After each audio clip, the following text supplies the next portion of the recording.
Aerosmith, Dream On. You like that song, Florentine? Yeah, it's a classic. It's all right, right? Yeah, I mean, it came out in like 72 or 73, something like that. So it's that old. Yeah. We play it today because, I don't know what, Trump is using that song now, and Steven Tyler doesn't want him to use the song, but now I guess it's okay to use the song. That nonsense again. There'll be 10 more songs by the time this election comes around that everyone's going to complain that they're doing. But who cares? It's a way to get your name in the news. Oh, by saying you don't want him playing By saying you don't want him, it'll be all over TMZ, it'll be all over Fox, CNN. That's a good angle that I didn't think of, because I'm thinking if you're the band, great. They're playing Dream On. How could that hurt you? I'm not sitting there going, oh, my God, Steven Tyler loves Donald Trump. Donald Trump's just using your song right now. Who cares? I know. It's the same thing in and out of a commercial break with football or something like that. Nobody's bitching about that. Like, I hate the Patriots, and they played the Dream On, and I'm not a Patriot fan. It doesn't matter. It doesn't matter in the end. REM got all mad, right, because Trump used one of REM's songs. Who cares? Such a big song, though, too. Dream On is such a big song. You're not going to hurt it by... Right. If Steven Tyler says don't use it, it's too big. It's too big a song for it to matter. I think they worked it out, didn't they? Or is Trump saying "screw you"? I don't know. I don't know. Do you really think that one Aerosmith fan would not go see Aerosmith because Trump played Dream On? That's my point. Nobody. In the end, no one person. gives a fuck. You give a fuck in some weird way, but no one's thinking you're a huge Trump supporter because Trump's using your song. I love Steven Tyler too. He's the man. Yeah, Steven Tyler's the man. He gave him a cease and desist, I think. Yes, he did on Saturday. Then I thought something happened after that. The outlet notes that this is the second letter they've sent Trump about the song after sending an earlier request in August. The letter says the song gives the false impression that Tyler's connected with or endorses Mr. Trump's presidential bid. I don't think that. I think they sit around and go, hey, man, give me a cool song to walk out on. Yeah, I never think the band is associated with the fucking person. No. I never think of it at all. No. At Monday's No Labels conference in New Hampshire, Trump stated that the issue about the song is all worked out. The Washington Post, Jenna Johnson, said in a tweet. So, I never think that the Metallica Yankee fans, because Mariano used it. Right. I never think, I just think that's the song they like to use for him. Yeah, all of a sudden I'm thinking, oh, cool, Dream On. I like that song. And Mariano wasn't a heavy metal fan, doesn't like it at all, had no idea who Metallica even was. Oh, really? Yeah, even when they came to the stadium to honor him before he retired that night, he's like, I don't know heavy metal, I don't like it. And they just picked that song for him? They just picked that song for him, and he just came out to it. That's right, they played beautiful. Right? That's funny. That is funny. What's going on with everybody? Everyone all right? Jimmy, you good? I'm well, yeah. You're well. Yeah, I was at the Cellar last night, and Tracy came in. It was really good to see him. Oh, you saw Tracy Morgan's first stand-up set? I did, yeah. It's the first time I've watched a stand-up for a while. He came in, we were sitting upstairs, and it was weird to see him. I mean, it took a second to, it's like seeing somebody, it's like when you see your teacher in the fucking supermarket. Right. You're just not expecting to see them there. Just out of place. Yeah, so he came in and we talked for a few minutes, and it was early because I was going on second, and he came in literally while Marina was on first, and he's like, "Let's go down and look at the room." But it was weird. He had a weird he was nervous, which was odd because he's never nervous. Well, it's the first time he's been on stage in 16 months. Yeah, it's a big story today at the Comedy Cellar, and Jimmy was there. Yeah, and he bumped me, and which was fine. I was like, "Why don't you go on next?" I was like, you don't care when a guy's going to go on in front of you. He hasn't been on stage in almost 2 years. Yeah. And he did 8 minutes, and it was just odd to see him nervous. Because he's, like I said, he has that energy where he's always going to be funny. Mm-hmm. He's just a funny guy. He was filthy. It was really enjoyable. He only did about 8 minutes? Yeah. I was surprised. The crowd really enjoyed him. It was all new material, you could tell, pretty much. Yeah. Right. Without a doubt. But he was himself. He didn't seem unnatural. Mm-hmm. He acknowledged and addressed what had gone on, that he hadn't been on stage in a while. And, it felt very honest, and it was funny. It was like, why would that guy worry about ever being funny? What was his material? He about his time off? Or? Yeah, just a little about what happened and the reaction. And, again, he's just, basically, I think for him, he wanted to just go up and talk into a microphone. Yeah. And he did, and the crowd was very responsive. Wow. And they were very shocked to see him. There's real Tracy Morgan on Twitter. My first time on stage in 16 months at the Comedy Cellar, picking up the pieces, he tweeted.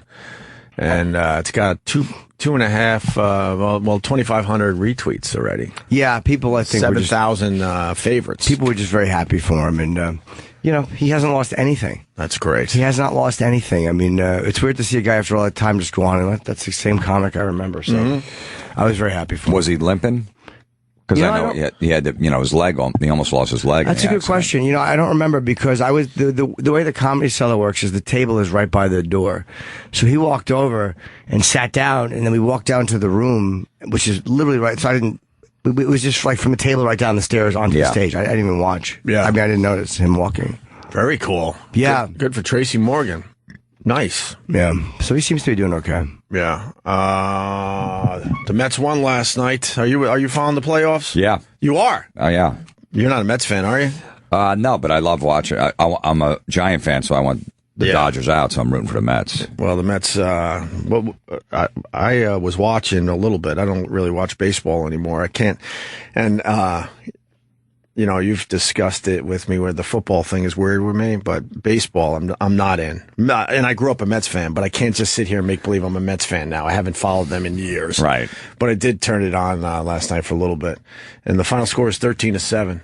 I turned it off when it was 3-0 Dodgers, and then they came back in that same inning, I guess. They suspended that second baseman for that dirty play on Chase Utley, I think. Huh? Didn't that second... Oh, Chase Utley. You making a joke?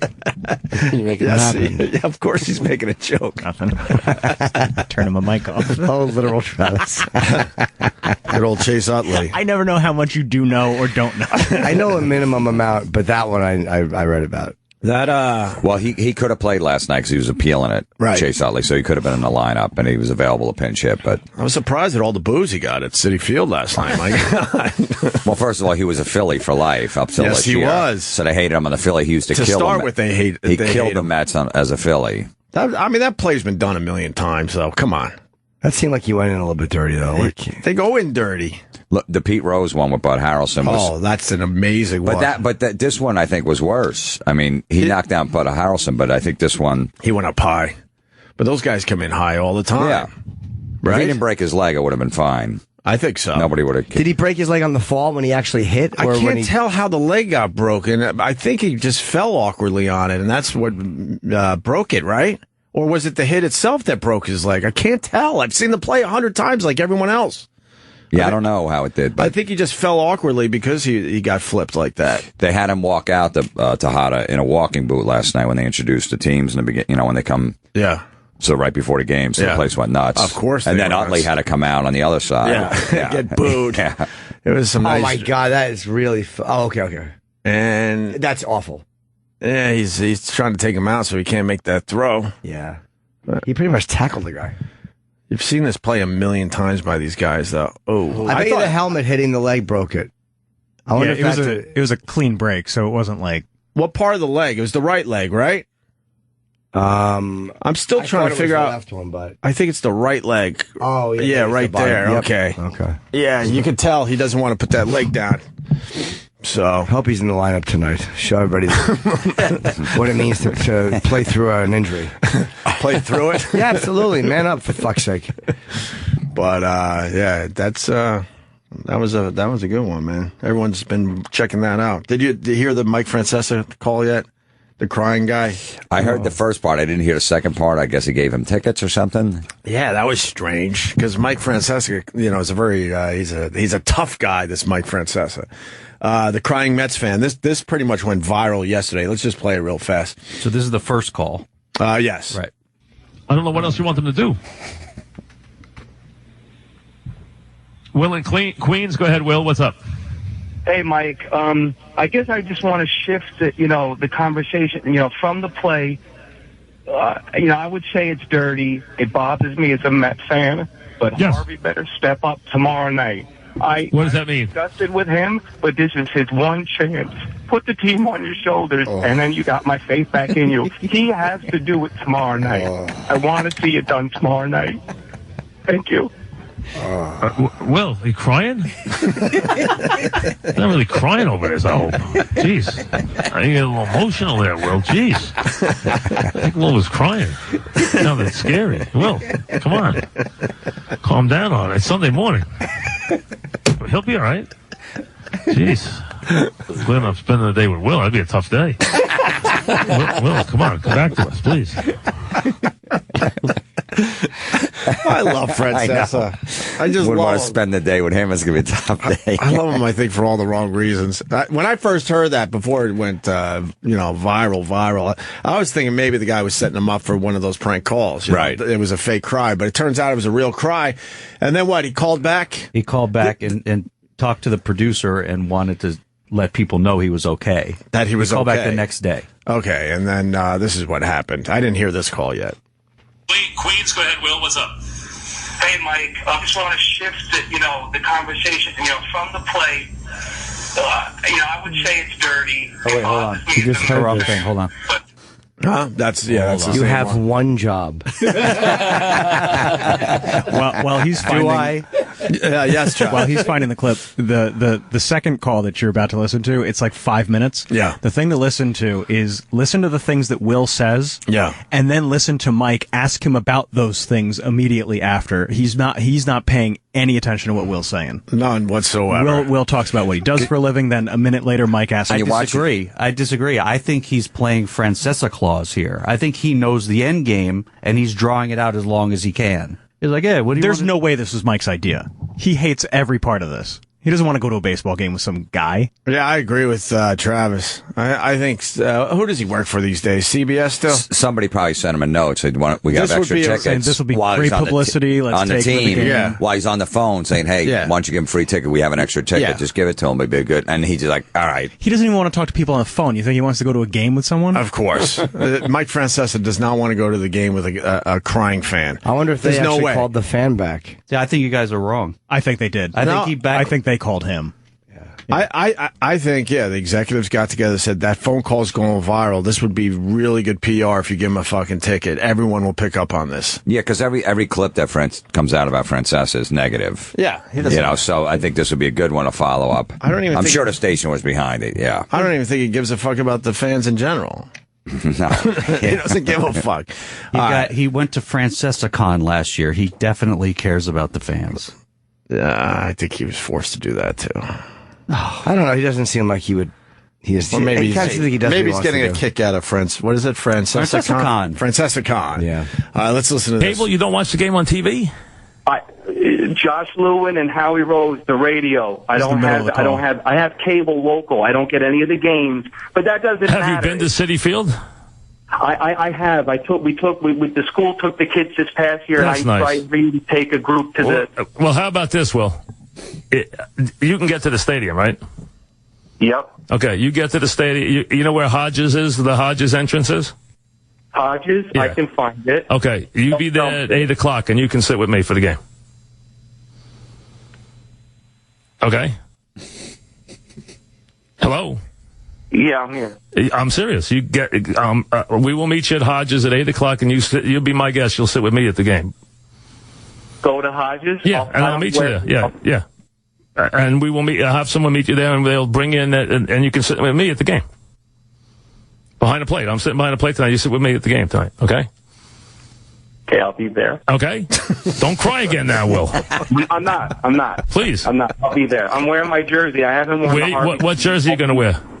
I'm wearing the Harvey jersey and my Met hat, but I haven't worn the Okay. jersey all year. Okay, And- good. Well, put it on. Put your Harvey jersey on. Put your hat on. Put your Harvey jersey on. Okay?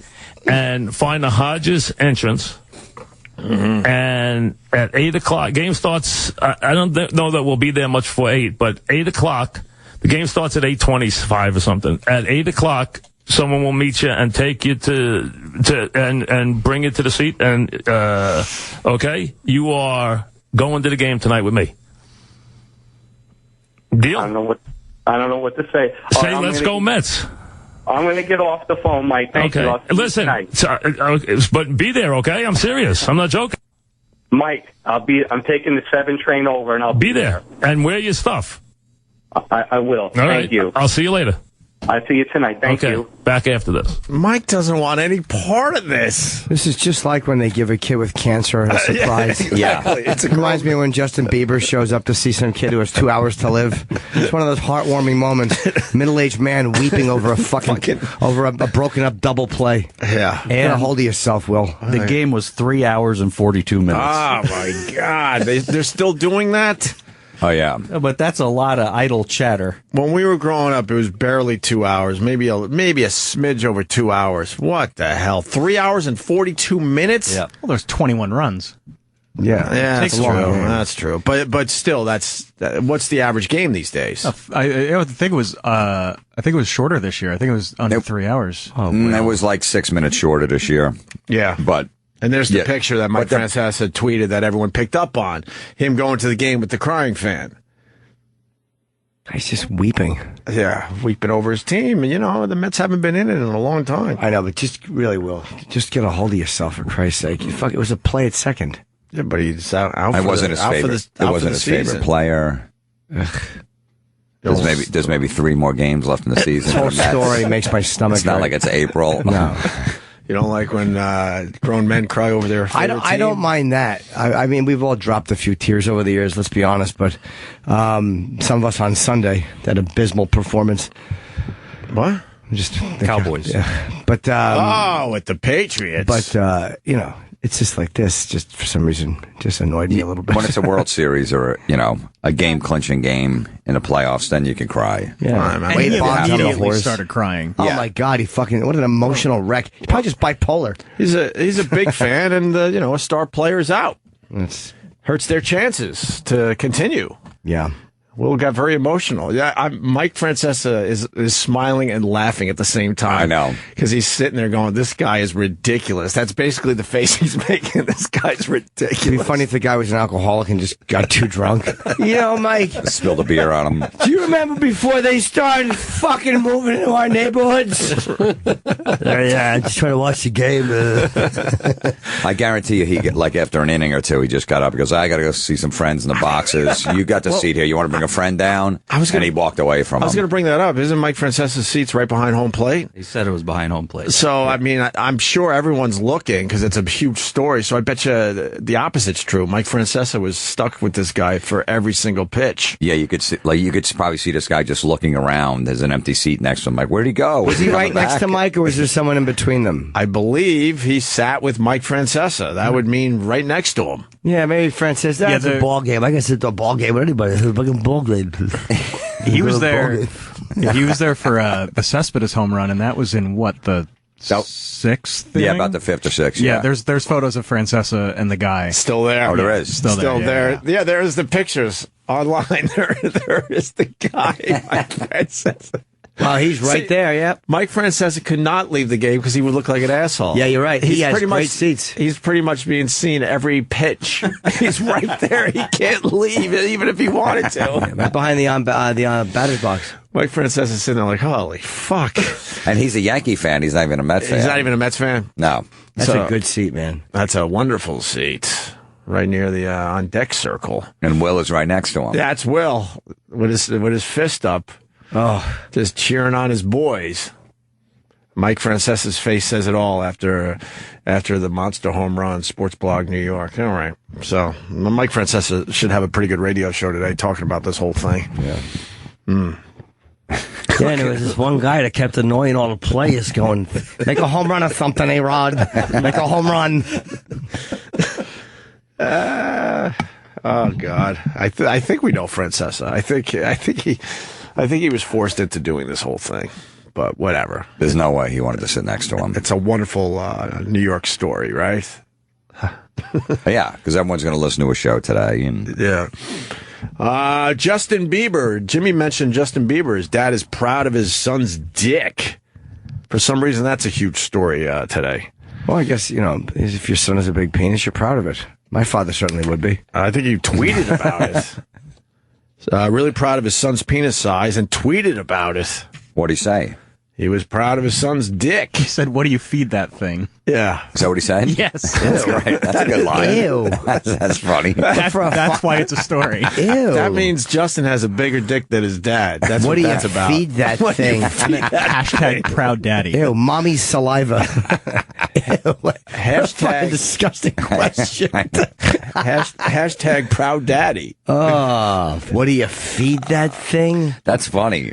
It is, but it's just gross. For So your imagine if you dad- saw some guy's big dick, like, and you go, "Oh man, what do you feed that thing?" That's a funny, but line. your dad saying that I is just know. awful. I don't really think there's a father-son thing happening there at all, by the way. I think they're just bros. I think that's what happened. I don't think it's a true father-son relationship. What do you feed that thing? I like that. It's funny. That also means that Justin's dad isn't packing too much, huh? I saw him at UFC one time, and him and his dad have you're right. They probably do just kind of hang out. Yeah, because they got to set the table right by the thing, and You can't discipline a kid that's worth probably $100 million. It's going to cut you off. I can't wait to send it to my son when I get home today. Yeah, you're going to do that? Yeah, Is he packing? you know, he has his moments. He's got some moments. He loves to show it, though. Oh, Bette Midler's getting involved. Bette Midler blasts Justin Bieber's dad for abandonment after penis size joke. What is this about, Eric? She's very upset. Why? She's What? clearly very upset at this whole thing. About what? It's none Well- of her fucking business. What, that they were divorced and he wasn't around his whole To childhood? feed the guy's penis. He wasn't around. He could have fed that penis. Justin's dad just gave us some humor, and Bette Midler has to get involved. What's her angle on this? can we see that photo of her, please? Oh, here it is. Justin Bieber's dad tweeted he's proud of his son's penis size. I think the biggest dick in this situation is the dad who abandoned his son. All right. Is that what happened? Or I always want to hear what Bet weighs in on Why is Bet- relevant issues. I'm always curious as to what Bet might think. why is she weighing in on this out of everything? I don't know. Strange. Visit my favorite website, WWBMD.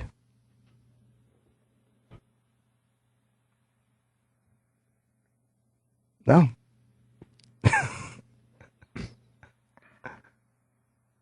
What would Bette Midler do? I got confused for a Yeah, I'm second. trying to think, like, black, No. big, whatever. That's what I was going. Yeah, that's where I was going, start too. with black. Yeah. She looks really fucking odd. Well, she's had some face work done. Those look like cheek Like who, implants. a local union? Face looks terrible. Well, they all get that look in Hollywood. If you last in Hollywood long enough, they all have that weird look. Everything's very tight. Well, the cheeks look really weird. They look like little ass cheeks on the face. I don't know if that's what they have to do to tighten up, but the They have cheeks to be start look implants. bizarre. Yeah. Those look like implants on the Bette Midler. So, Bette Midler, I haven't thought of her in a long time. And what happened? Justin's father left the family before he became a superstar? I have no idea. Yeah, you know what? We don't even need to know. I'm not looking it up. Okay, very good. Thank you for that. What else happened over the long weekend? Everyone's football team win? Jimmy's did not. No. Yeah. I mean, you need Romo in there. Yeah, You're not gonna do anything. And Des with a Bryant backup. and fucking, and I hate the fact that we lost our running back, DeMarco Murray. I loved him too. What? They just couldn't afford him. Yeah, the Eagles outbid him. Yeah, Jerry Jones basically let him go. He figured he couldn't play Bryant and him. You know, both of those big contracts. Plus, he's got Romo's making like $19 million a year. So, and running backs, you can always get another guy, but you can plug him in and stuff. But he had an amazing year last year. I know. But yeah, you're not gonna. When Romo comes back, he's got like 3 or 4 more weeks. You're hoping maybe you can win 2 out of the. Well, you out could of have the won. 4. I would have been nice to win one of these last 3 games. I mean, it's fucking terrible. Yeah, They lost 3 straight now, right? They're 2-3. 2-3. Yeah. They're 2-3. Still early. No, you can't. The Patriots are just monsters. The Patriots are one thing, but I mean, Yeah. They got a great team this year, huh? They got a great team every year. But The it seems defense is like awful, It seems too. like their team's even better this year than last year. Brady's so far. Brady's extra motivated for all that bullshit that came out about him. Right. You know, and Belichick, they're all just that's their mentality. Just stick it to everybody. We're the enemy, so It's let's us- just fucking trounce over everybody. Us against the world. Yeah. They're looking all right, though, man. They're looking all right. The Seahawks aren't doing that well. What's their record now? I think they're 2-3 now. 2-3, and the Giants are now what? The Giants are 3-2 in first 2-2. place. Yeah. Giants are in first place. So they've won 3 in a row as well, right? Yeah. So they came back after an 0-2 start. Very cool. Your Bills. Your Bills are doing good. Your Jets are doing good. I like it. Patriots. Your Patriots are doing good. Your teams were 2-0 this weekend. I know. Jets had a bye week. BI. A BI week. A bye week. Swing and a miss.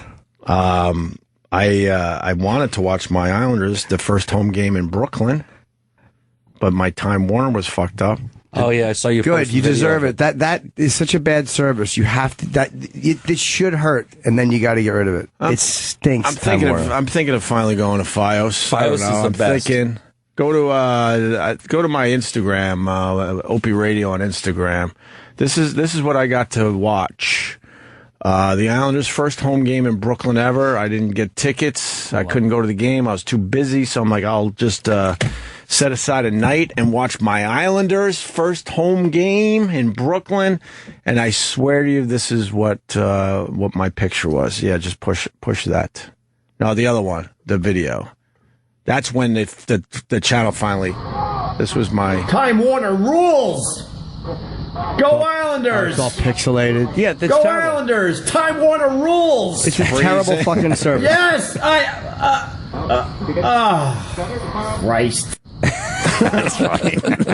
God, they're terrible. That was my experience watching the Islanders, their first home game ever in Brooklyn. What channel was that on? It was like, I think it was 3. So it was like a regular sports channel. It was one of the MSGs. It was Right. 326. I think they're always the Islanders are always the third choice if all 3 teams are playing, meaning the Devils, the Rangers, and the Islanders in the New York area, and they always throw the Islanders on some weird channel. But I think it was on an MSG channel that time, and then I checked later because I had to give up on the fucking game, and then the channel wasn't available. It went off the air. The channel was off the air, and there were a lot of people that wanted to check out that first home game for the Islanders in Brooklyn. So.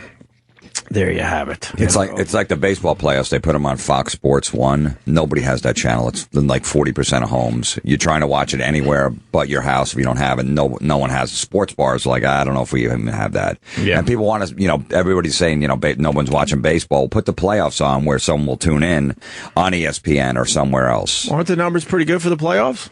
I don't know, but nobody could. The first round was all on FS1. Now it's on TBS. Yeah. And they moved ESPN over and to stuff TBS like that. Yeah. and ESPN, but TBS has got that annoying pitch count, fucking You don't like all box that stuff? on the screen. You don't the like whole where it time. shows where all the pitches go? No. Like this one just Nope. missed the play, that one. It really is. You don't like that? Unnecessary. No, I'm not a pitching kinda coach. like I don't that. give a fuck where it went. Yeah, that's for a pitching Ridiculous. coach. That's for a Nonsense. pitching coach to go fucking look at it and go, hey, he threw you this 3 outside the first time up. That's his job, not mine. I'm just watching. Yeah, there's no reason for it. It's over. You don't need that many graphics On in the middle of screen. It's on the screen constantly It's as the huge. game's going on. It takes up the entire right corner. Why would I care where the first ball went when we're at 6 pitches and then a bat? Yeah, it's a ball. You don't need it. Yeah. They're just trying to make it interesting That's for not- the casual people It's not that might interesting. tune in. Not interesting at all. The hardcore, the purists, they don't want that shit. But I'm sure Nobody they're trying does. They're trying to bring more people into the sport itself. I've talked to the a lot of people playoffs. that just started watching baseball and they didn't start watching it because of that thing on the Not screen. one person has Not mentioned one that. person. No, said- not one person has mentioned that. They didn't say that. Oh, look, this is pretty like, cool. I didn't really like baseball, but I saw where the ball goes. Do you like when it tells you how fast the pitch was? I could deal with that. It's a little thing in the box where the score is, so that that's fine. I don't mind it. They shouldn't use that unless it's over 90 miles an hour, I'm thinking. That's true. I mean, So then it's something special, like, oh, that was 92 miles an hour. Oh. I don't need the pitch count in the first inning on the screen. He's at 17. He's at 22. Yeah. By the third inning, he's at 41. I don't give a fuck. Nobody does. Just start doing it. When he hits around 80 pitches, then you could say it. Or if he's at 80 pitches in the second inning, go, man, he's throwing 40 pitches an inning. It's like they just feel like they need to fill every inch on the screen. They It's like do. you're watching right now. I'm looking at Fox News, and they're showing that truck get flipped over. So in the top, they have the guy's name who's talking. In the bottom, it's the Fox News live spinning, Weather Wonder, all this stuff, the name of the show, the fucking ticker on the bottom. We don't need all that shit. Yeah. You don't need it. You're not going to take over my smartphone. Like, I don't need the smartphone. I'm watching TV. It's not going to happen. CNN Headline News is one who started that years ago. They put all that shit, that one day, all that shit was on the screen and everybody copied it. It's nice. You get to check out a whole bunch of things at one time. It's just so busy. I know. Just give me one thing. Yeah, but what they're saying is nonsense.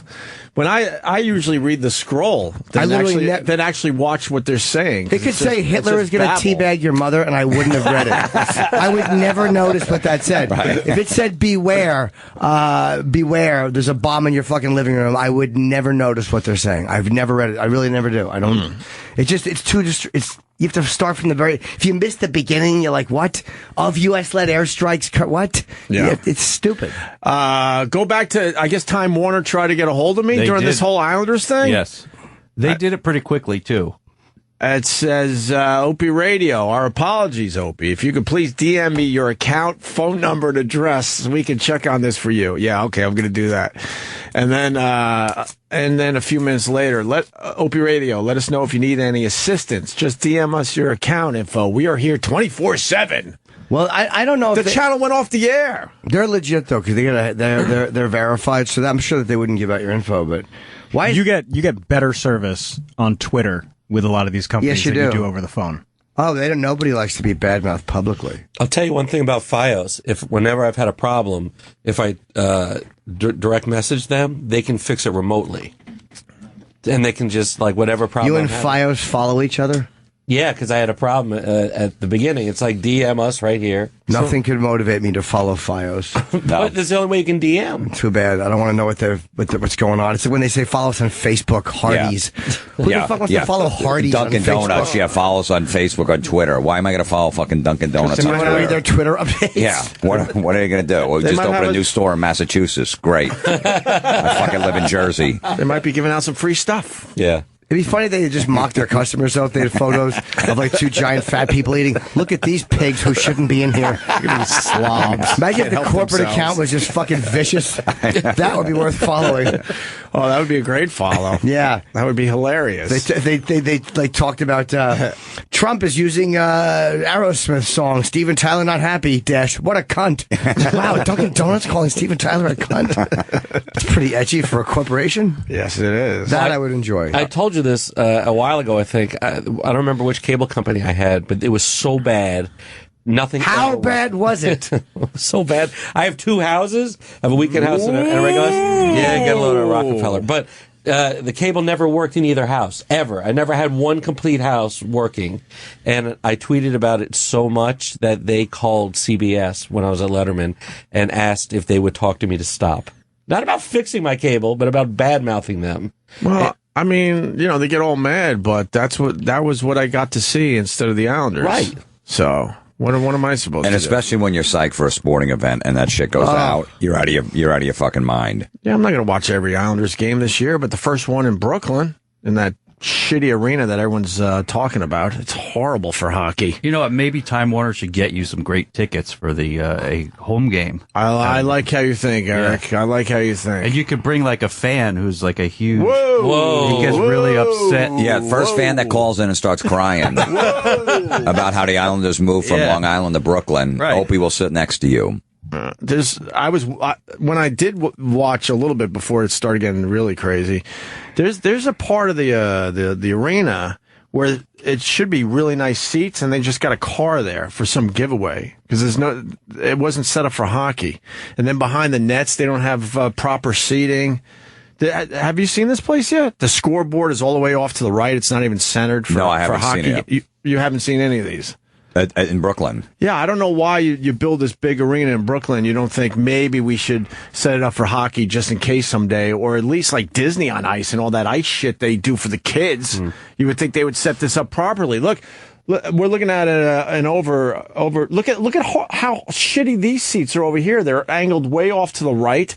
You can't really sit behind the net on this one side, which is great seats for hockey. That's where you want to sit. If you've never sat behind a goal during a hockey game, you're missing out. It's amazing.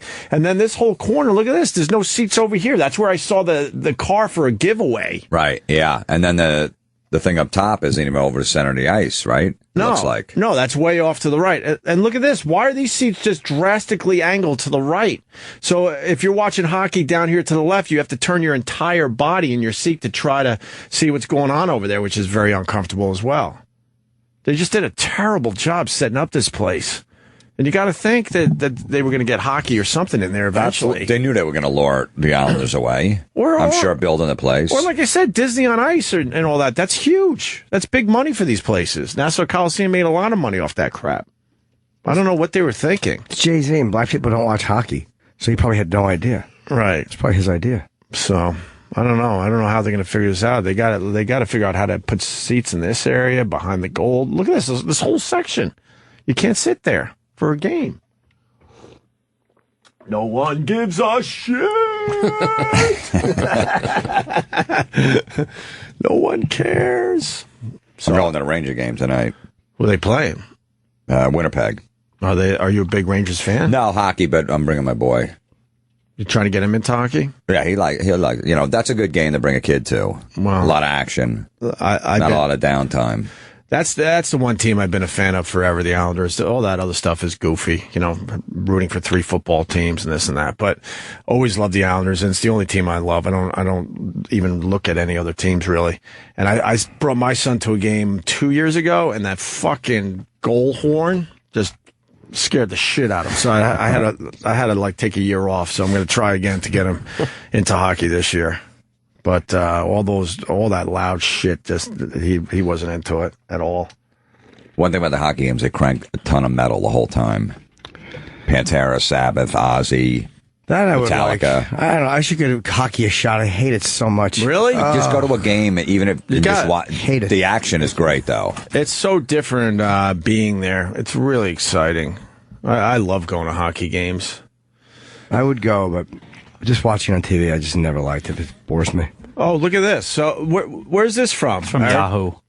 So Yahoo, Brooklyn's, go to the headline. Brooklyn's Barclays Center might have the worst seat in American professional sports.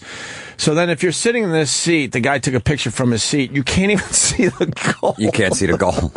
He's behind the net up high, about, what would you say? It's the second level. Oh, the second level. And if you get this actual seat, you cannot see the goal. How would you see the goal? You would have to run to the just edge? watch the cheers. If people fucking cheer, it was a goal. If they don't, it wasn't. Unbelievable.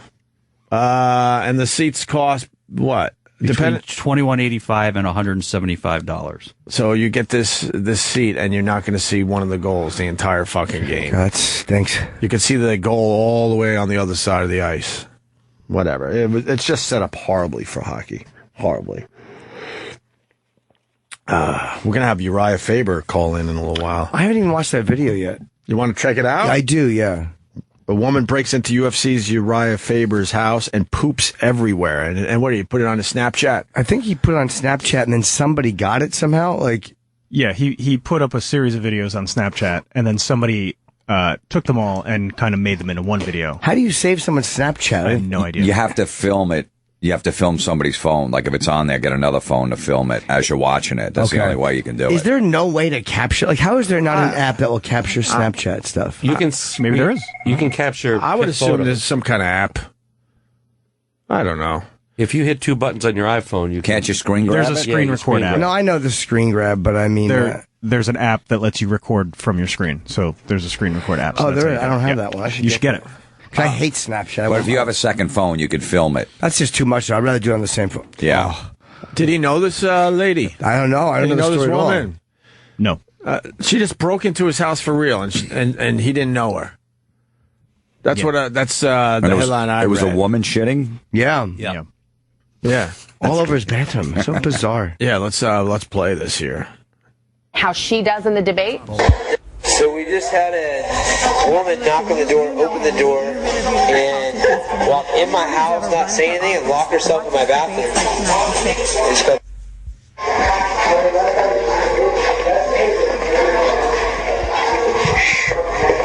So now he's heading toward the bathroom. It says this is creepy on the screen. Here we are. I think she just threw up in the bathroom. Yeah, this is kind of strange. Case. I know she threw up. You know what? Detectives on the case. What do you think it is? Wow. You got the That's the most foul thing I've ever seen in my life. Oh, my God. That's funny, buddy. These guys. You could have stopped her, bro. You could have helped out. He's handling This it pretty really wrong. fucking happening right now? He's just showing video of his inside with cops. Fiction. It's hard to see exactly what's going on. What happened to the girl? Is she arrested? She was passed out on her face with her pants down when they opened up the door. The police. So he called the police to unlock the door, and she was in there completely passed out with no pants on, and then poop everywhere. Oh my God! So she was probably just in the wrong house. And now the police are leaving. Let's see. These Snapchats are hard to follow, but let's see. Your house to shit herself and throw up on the fucking floor? Oh, she puked too. Oh no! He says, Have you been in here before? Now she's really? awake. Back up. Is that her? I can't see. Oh, there's. What's your name? You don't know your name? Oh my God! Oh, it's all over the rim of the toilet. A lot of I don't know if that's puke or poop. How'd she know where the It could go either bathroom way. Calling all forces. Woman shits herself.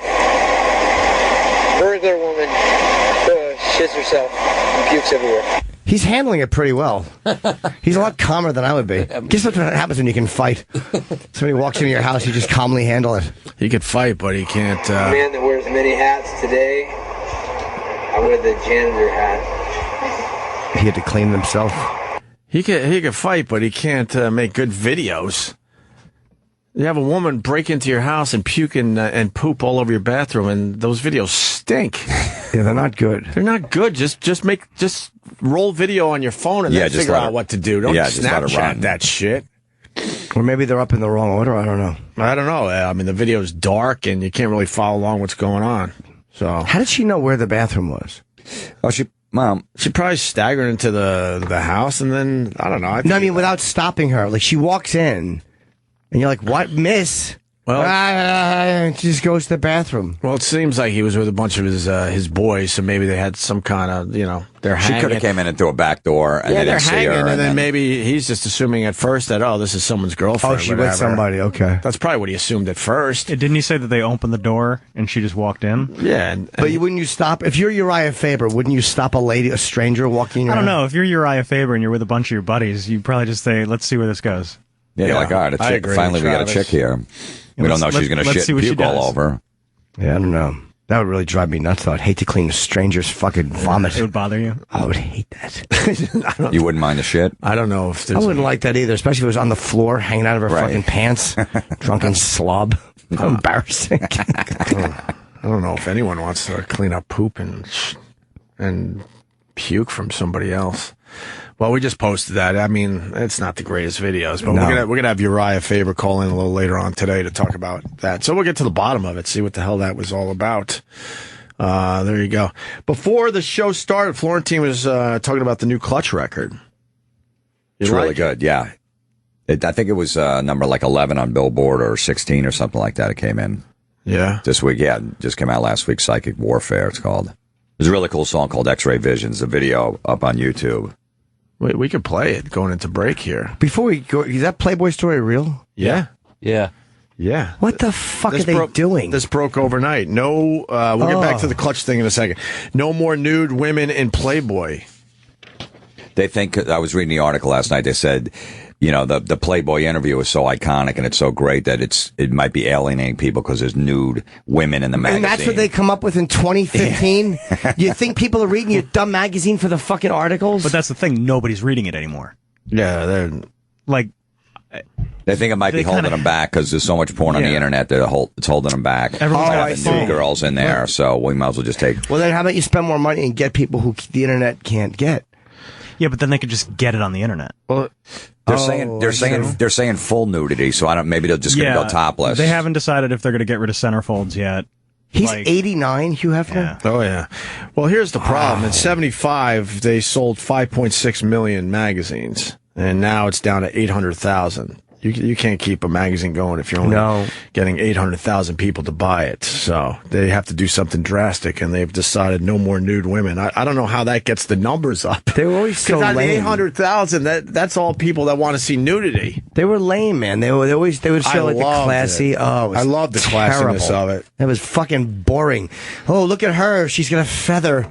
Fucking Penthouse ruled. But Penthouse, tried to get edgier after the internet, and that completely backfired. Yeah, that wasn't a smart move either. Playboy had some amazing women, but I just thought that I could never even jerk off to. That's how awful Playboy was. Really? I couldn't jerk. No, it was fucking. It was like the girls were pretty, but there was like leaving things to the imagination is fucking silly.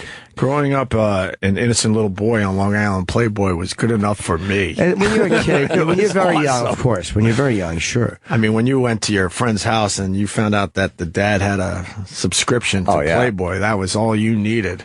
And you would always grab the one on the bottom and take it home with you, hoping that the old man wouldn't notice. But when you see a fucking hardcore magazine, that high-colored gloss, and a woman bent over and a guy with mutton chops fucking her in the mouth, and another guy fucking her in the pussy, boy, Playboy sure seems like a cornball second. I'll go back to my original statement. Being an innocent boy growing up on Long Island, that type of thing scared the fuck out of me. Baby steps with this shit. Playboy was perfect. No, Penthouse and then Hustler was great. There was Swank. Awesome. Swank was awesome, Well, too. I moved on, and then I needed a little dirt. But at first, Playboy's cartoons were fucking terrible and corny.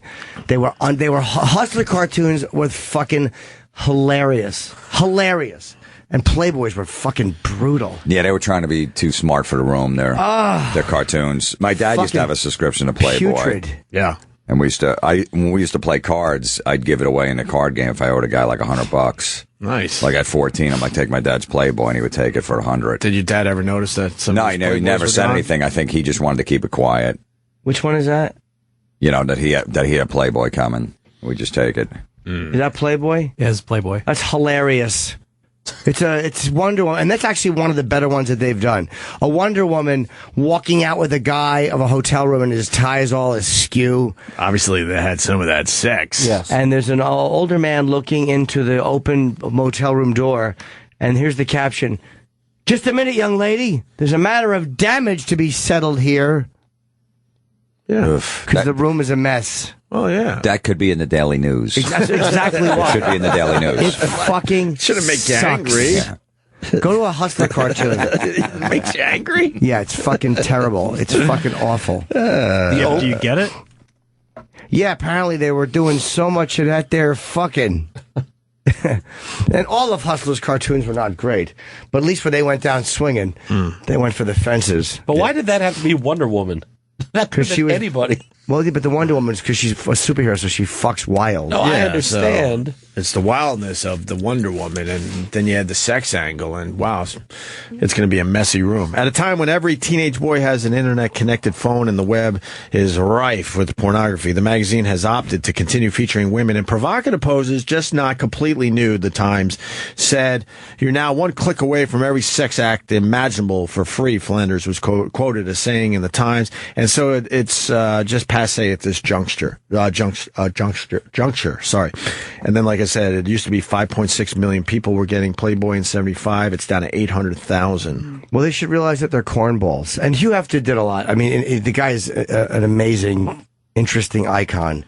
But I always thought they were too soft. I never liked it. I think they're going to lose their 800,000. Yeah, there's be down no to way nothing. that the word's going to get out and go, oh, there's less nudity in there. Now I'm going to finally pick up the magazine because of the great interviews. Yeah, the interviews are not that good. Yeah, Are they going to try it like, almost like a Maxim? But Maxim worked, 15, 20 years ago when it came out because it was new and they had upcoming actresses, in their underwear and shit like that. That worked for a little while. I liked Maxim. No, I know. I'm saying it did. I think it'll work better for them because their brand is more recognizable. But what are they going to do? I think they're just going to be a more edgy magazine, but cater to everyone. I think they're fucked by doing this because those interviews, like Jim said, like they still matter. Like the Playboy interview is still a thing. It is, but it's not that much a thing. Like, you don't talk about it that much. Occasionally, No, but I mean, up. you talk about it as much as you talk about the Rolling Stone interview, and that still gets press sometimes. I don't think that it's stopping anyone from not buying the magazine because there's nude women in there and they want to hear what Sean Penn's, the Playboy interview. Because if you're into the interviews, you're a bit on the mature side to begin with, so you're not going to be all freaked out by a little nudity. Yeah. You'll just go right to the fucking article. Yeah, right? And who's offended by Playboy's nudity? It's so. I don't think it's enough. We're just turned off by it. I think it's the fact that they can sell it everywhere now. They're trying to. I mean, anyone will be able to buy it. If they're getting rid of nudity, then they can sell it. That's a good thing Playboy should do. Just get rid of the naked girls. Yeah, that's the best part of it. Yeah, more interviews, more chatter. They're going to class it up. I think it's going to. Hope they sell 8 copies. It's going to bomb. It's going to bomb bad. It's going to bomb Absolutely, terribly. it's going to. Find another Hustler cartoon, Eric. You're on the one with the cover there. The only thing about Playboy that was great when we were growing up, when they would have celebrities in their names. Exactly. Oh, that was great. Absolutely. That was the best thing like a ever. Pam Anderson or the Vanessa Williams shots. Oh, they were in Penthouse. That's Penthouse. But yeah, but Vicky LaMotta they had. I think Farrah Fawcett did it. Fawcett. Yeah. Yeah, that's better. Yeah, Dwayne Tinsley. That's better than a fucking a Playboy cartoon. It's Uncle Sam, and there's an Arabic, I guess he's Saudi Arabian guy, with his wearing the white garb, and his fucking he's opening the front of his thing, and instead of a cock, it's a gas pump. That's better than fucking. Yeah, that's good. Yeah. I'd chuckle at that. Yeah, I mean, but at least it's making a statement, but I find that more interesting to look at. And there's a matter of cleanup here, madam. Ugh. But she had to settle the damages. Oh, Yeah, there were damages. There's a matter of damages in to that be motel settled. room. It was a motel room, too. A little cheesier. Oh, I still remember that sleazier. grizzly bear cartoon is my favorite one. Where 2 hunters are looking and there's a bear trap. Yeah. And there's just a pair of bloody testicles hanging. And one guy says to the other one, somewhere out there is one mean fucking bear. Oh, I saw that 30 years ago and it's still the first thing I think of every morning. Makes me happy. That's a good cartoon. Is there any chance that this is just a PR thing so people will say, no, we want the nudity in Playboy, and then it becomes like a thing? So it's like And the then new bring it Coke back. thing. Yeah, because I can't imagine it's going to work in their favor. I don't just think can't- anyone- I can't I don't see think anybody cares their either numbers way. going I up. think no one cares. Yeah, but you might as well try to hold on to your 800,000. Right. If those 800,000 now think, all right, there's no more nudity, I'm canceling it. If this is like a big media plan and they add the women back, they're just not going to come back. They're going to say, fuck it, I'm going back to the internet. They took nudity off their website like over a year ago. Did they really? Playboy Yeah, did. so that it can appeal to everybody. Oh, that's smart. Well, maybe they'll try to do it like a Maxim where they're going to get celebrities. Yeah, but Maxim Scarlett doesn't Jo- work. I know, but maybe they're going to try. All those magazines went away or dropped drastically. Right. Maybe they're going to try to, because Playboy's got that name brand, to get a Scarlett Johansson there in underwear or something like that. When was the last time you bought a magazine? Even when you're flying. Occasionally in the airport, I'll buy one. Occasionally, Every I'll buy once some in a while. Yeah, that's about it. boring people or something. Just literally to read something on the plane from Right. paper. But you're not, when you're just walking around New York, you're not stopping at a magazine stand anymore. No. And grabbing a magazine. Who the fuck does that? So here, I buy newspapers just out of habit at this point. Yeah. Even that's ridiculous. Whatever. Here's what's on the front page of Playboy.com. Okay. An article about salmon, how to prepare salmon. oh my God, what a relevant article. Yes. That's what I want. How ironic, by the way, that that's on the cover of Playboy. Could they have picked a worse thing? Jesus Christ. An Once you get article past about the smell. climate change, Yeah. a laundry folding robot. Yeah. What about we found pumpkin beers worth drinking? And we ranked them. Oh, fuck it. Well, I guess they're just done and they're trying to hang on, so I can't fault them. They're finished. They talked to Meta World Peace. He Oh, thinks good. everyone in the NBA is a baby. Oh, cool. I'd love to hear what he says when I'm trying to jerk off. That's exactly what what's that guy say? We've had Meta on. He's great. Yeah, but I don't want, not when I'm trying He's to outspoken this one. When I'm trying to jerk off, I don't want to hear him. Why is everyone in the NBA a baby? Now I kind of want to know that. Why are they babies? Don't fall for it, man. Oh, okay. What else? And then it's the worst car ever made. And here's what it's like to drive the worst car ever made. This could be any magazine. Yeah, of course. There's a million of these type of websites. This is terrible. A million of them. Terrible. Well, good luck to you, Playboy. Yeah, they had a good run. They did. What, 1953, I want to say? Yeah. 53 or 55, somewhere around there with the Marilyn Monroe. But it's a horrible decision. This is not 1953. It's not trying to update it now or try to figure out a way to get more people to read. It's just like pulling the plug, basically. Well, the idea They're is panicking. It's probably the only other option is to end the magazine. So they're probably like, let's just take one more gamble. So now I guess I kind of get it. If take that logo that everybody knows. Sure. And just try something before folding. Yeah, before folding, exactly. Yeah. Go back to the Marilyn Monroe. Did she have some droopy ones, and that's why they had her like her? Yeah, they are droopy. Oh, those are nice teardrop tits, though. I don't know. Those are DiMaggio. I think that's why her elbows over her head, just kind of keeping it all together. Don't you think? Yeah. I want to see another picture of her tits. Will you imagine how hard you would have jerked off? We're looking at the Marilyn Monroe picture of the arm over the shoulder. Do you imagine how hard you would have cranked your dick for that in 1957? I know. She's 53 even. Was that 53? Spring of 1953. Is that the first one or no? No, obviously not. It's not. But can you imagine what a shock that was? No, that was the first issue. That was the first issue of Playboy. That's how it all started. Wow, what a great one to get Marilyn Monroe. Hugh Hefner had a great start to the magazine. He got her first. Then of course, she had nice feet too. I guess. Not even looking. Yeah, I'm looking at all of her. I guess. She's got a little paunch in her belly. Yeah, a real fucking woman. Nice legs. She ate well. She got a little paunchy there. Yeah, DiMaggio must have hated that. That's how they liked them, though. They were a little, they weren't working out. They weren't doing all that bullshit. And no yoga. No CrossFit. None of that shit. No, not in perfect shape. No, not washboard abs. 1953. In 1953, I don't even know. I don't even think they were allowed to exercise officially. Yeah. Nobody was doing burpees. Oh, burpees suck. Nice sloppy wet vagina with hair matted to it. When you put your dick in, it would sound like you ever get rubber boots stuck in the mud when you pull it out. Especially if they're all wet and then it's mixed in with the hairs. Sloppy. Yeah. A little musty. Yeah. That musty smell. Yeah, that's RFK, JFK pussy right there. Good for her. All right. What a good girl. With that, we're going back to Clutch. So, Florentine said this Clutch record is cool, and there's a song called X-Ray Visions. Do we have it? We should play it into break. Yeah, I got it. Why don't we play it into break? Florentine, where are you going to be, buddy? This weekend, Friday, Saturday, New Hope Cinema in New Hope, Minnesota, and then November 19th through 21, the Funny Bone in St. Louis. Nice. Okay. And JimFlorentine.com for all your dates, because you're going to be all over the place, but those are the two you're really promoting. And Jimmy, what do you got? I have Albany not this weekend, but the weekend after. I'm not even sure if it's sold out. It's a very small club. I just go there to kind of work the Comedy Works. Yeah, just go to my site. I'm tired of plugging these gigs. So if you want to come, go to my site. If you don't, then what am I tell you?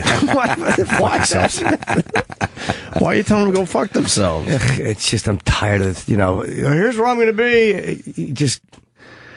Yeah, but somebody driving around in the Albany areas, just heard that and said, "Oh, good, now I know where he is." Yeah, they didn't know might until not this very second. Directly go to your site. Right. Right. November 5, 6, 7 is Charlotte too. I return to Charlotte, and my first time in Erie ever in November. Okay. Yeah, it's a big selling point. My first time ever. Get a real buzz started. In Erie, Pennsylvania. Yeah, real buzz has been started from what I understand. I bet you that'll sell very well. How could they not? It's my first time ever. Haven't they heard? First time in Erie ever. November 13th and 14th. Yeah. JimNorton.com for all the dates. I can feel the groundswell of support already starting. I think you're going to do killer in Erie. Oh, It's my gonna God. be good for you. Yeah, the numbers are Buffalo. He I'm going does to hit well in bonus. Buffalo. That's right.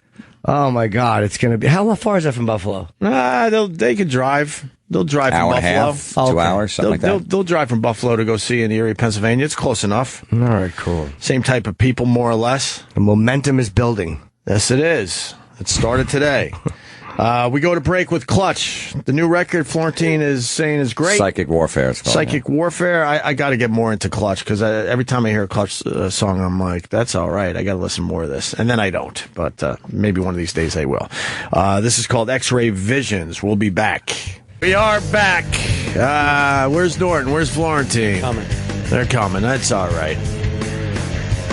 How's the Stangles? You guys doing all right? Yeah, we're doing well. I was going to say for a Monday, but we took Monday off for Columbus Day. Yes.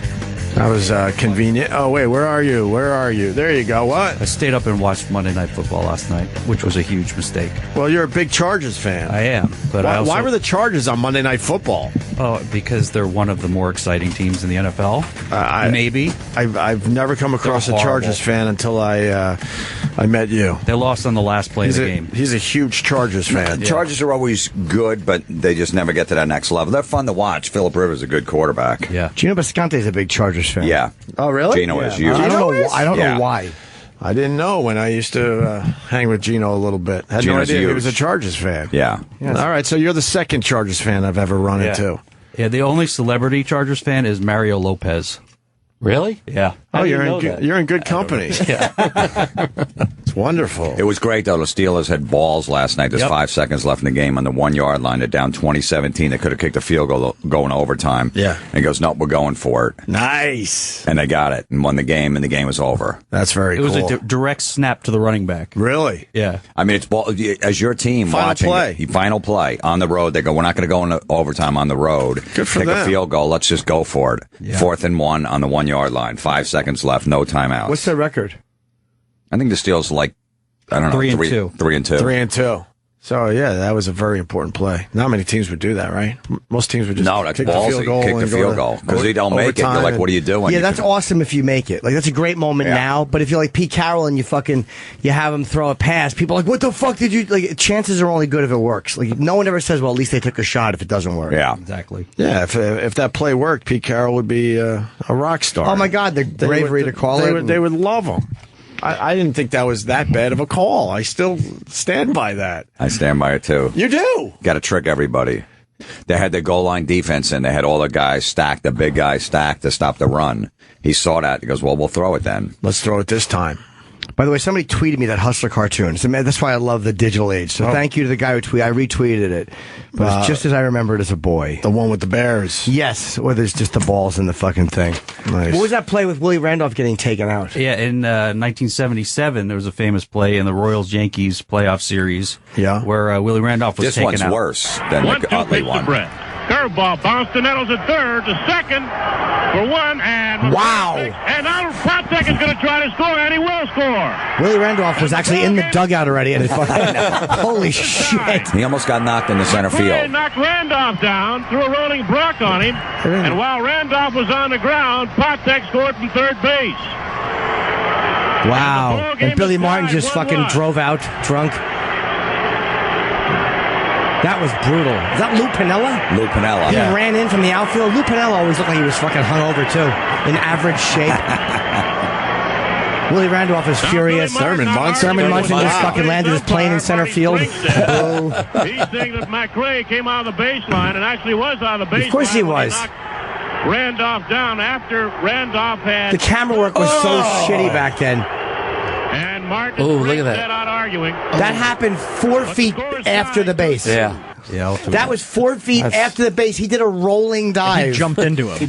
He jumped into him. Yeah, that's almost where he landed where he plays shortstop, basically, Randolph. And that one's worse than the Utley one. Yeah, of course it is. Now, the Pete Rose one where he knocked out Bud Harrelson? It wasn't as bad as either of these two, and they started a big brawl. I should hate Pete Rose for that because, I loved Bud Harrelson and that team way back then. But, man, you meet Pete Rose and you just fall in love with him. He's the greatest guy ever. There's video of him touching someone else, too, on some talk show. Somebody tweeted me some sports show. He's grabbing the guy, and that's who he is. Yeah. He's just a guy who likes to touch people. He's an alpha male. Yes, he is. Love Pete Rose. Yeah, this is the brawl from the 1973 NLCS. So what happened with that Hal McRae play? Did they fucking, did he score the run? That was it. They scored the run. They called McRae out. The umpire very casually just made the outside at second base. They've been trying to take out the shortstop forever. Yeah. But the camera work back then was so fucking horrible. They missed the play. Dude, they missed the play. It's like literally you catch half of it and they get the last half of it, yes. Including 2 games in Cincinnati, things really heated up in New York in Game 3. The first play. Fight breaks out. Pete Rose and Buddy Harrelson. Well, I popped up a little bit in Cincinnati after Matlack's game. Made a silly statement that the Reds looked like me hitting. I didn't think it was... that's whatever. They're not showing what's happening. I saw the play. It wasn't... That one wasn't as bad. I got to show a replay here. Oh. That wasn't as bad. No. And then Pete kind of got up and shoved him. Oh, yeah. Pete didn't play. Pete rules. I shouldn't like this. Yeah, Pete kind of attacked him. I shouldn't like this, but Pete Rose rules. I know. It's just the best. That wasn't that outrageous. No. Him taking out Buddy Harrelson. Is there a better shot of that play? Because they've been referring to that one all week. Yeah, that Yankees one was much worse. That was much closer to what happened. Yeah. All right. He literally dove into him 5 feet beyond second base. Oh, yeah. Knocked him almost into the outfield. That was brutal. Oh, he could have been killed. Yeah, and he's hitting him up high, obviously. He's as high as his waist. He's jumping into his upper thigh waist. Yeah. And Jim Norton has retweeted that famous cartoon from Penthouse. No, it's Hustler. Hustler. Somewhere Yeah. out there is one mean fucking bear. Yeah, that's a great cartoon. Any Bowie fans? Bowie's not touring again, huh? No, since 2004. Bowie had blockage in 2004. He had that taken care of. At the time, he endured a medical emergency, but then it has come out since then that he had an acutely blocked artery, and he hasn't really been seen in public since. That's 2004, 11 years. Probably afraid he's going to die on stage. And he will not tour again, says promoter John Giddings. They've been trying to get him to tour forever, and as soon as they even kind of hint at it, David Bowie's like, I'm not touring, I'm done. How old is he? He's got to be 68. He's Yeah, I was probably gonna say afraid upper that he's going 60s. to grab his chest. So he stopped touring when he was 57? Yeah, I think he's just done. Nah, but if you he have a released a record like 2 years ago. Yeah, he did an album. and it was a couple great. years ago. He had a medical emergency, they said, so he probably just was scared, like, fucking man, I'm going to be on stage, and he might have felt helpless on stage and just said never again. Well, just move around slowly. Yeah. He doesn't need the money, and he's a true artist, too. He don't give a fuck. He doesn't give a fuck about the fame and the money, probably. Yeah, I mean, 2 years he ago. has enough. When he released that record 2 years ago, it was like overnight. Like there was no marketing. It was just all of a sudden David Bowie released a new record. And it was good? And it was great, and he did 5 videos for it, and that's... How did he look in the videos? He looked fine. He looked like David Bowie. Like the looks guy, fine. yeah, he doesn't age. But like, he didn't, there was rumors that he was going to tour like last year, but he doesn't need to, so why do it? Just release the record. And I think he released a song last year, like for some... Maybe he can't hit the notes that he used to hit either. Yeah. He doesn't want to embarrass himself. Maybe, yeah. I don't know. I'll ask him when he texts me. Wait, you text with him? Yeah. He's a fan. What does he say? What's up?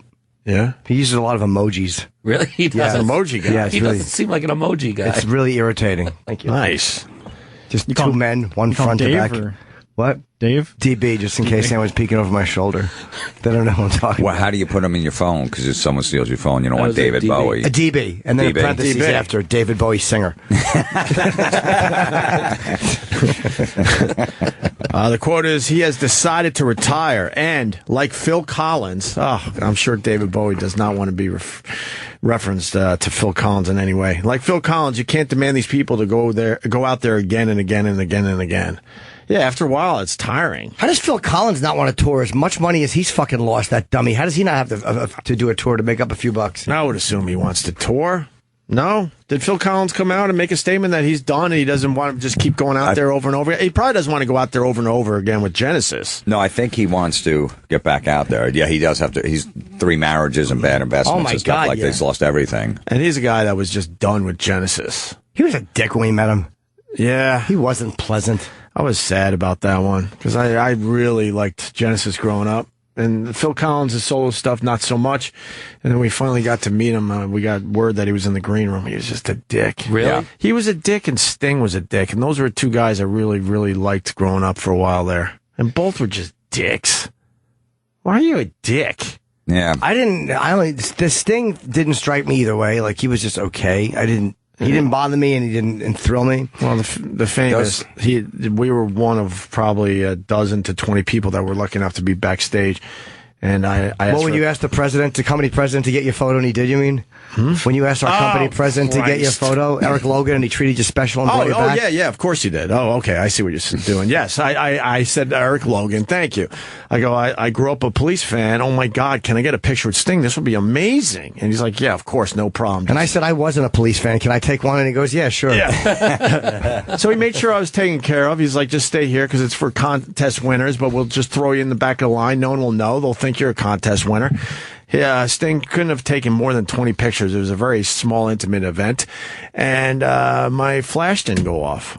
So I went to Sting. I go, hey man, can I get another one? Because the flash didn't go off. He got so mad immediately. Really? And he's basically said something like, just take the fucking picture. Yeah, well, and then he's not smiling in the picture because now he's just annoyed.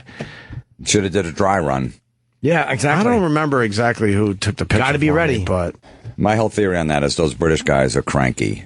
Whatever they need in, whether it's tea or booze, until they get it, they're fucking cranky. They're just cranky. Yeah, they're just cranky. And so I could see both of them being that way. Yeah, they were both not pleasant. Yeah, Phil wasn't pleasant, but again, I love the police were great, man. I saw him twice back there. I saw him at was it JFK Stadium in Philly? Okay. When I tore that down, yeah, I saw them there. RFK, oh no, it was Washington. Yeah, JFK, and I got a hand job on the field while the police were on from some girl. Yeah, some girl I just met at the concert. Oh, you really? Yeah, in the middle of the day. It was during the day. Yeah, they were standing next to. Yeah. So how do you get that done? It was I don't know. We're just hanging. Walk me through this. I'm trying to remember. It's a blur. You didn't know her at all. I didn't know her at all. You're just standing next to her. Was she hot? About a 6.5, 7. Nice. All right. And we're just walking around. Me and my friends were walking around. We saw these girls. They had like a blanket or whatever because it was on the field. Yeah. And we just started rapping when we had beers. And like, the key was to bring beer with you. Bring 5, 6 beers, whatever you can. And they go, hey, you need some beers, and give them some beers. And we're just hanging with them. And next thing you know, I think we were making out. And as they were on, she put her hand on my pants. And now it's dark.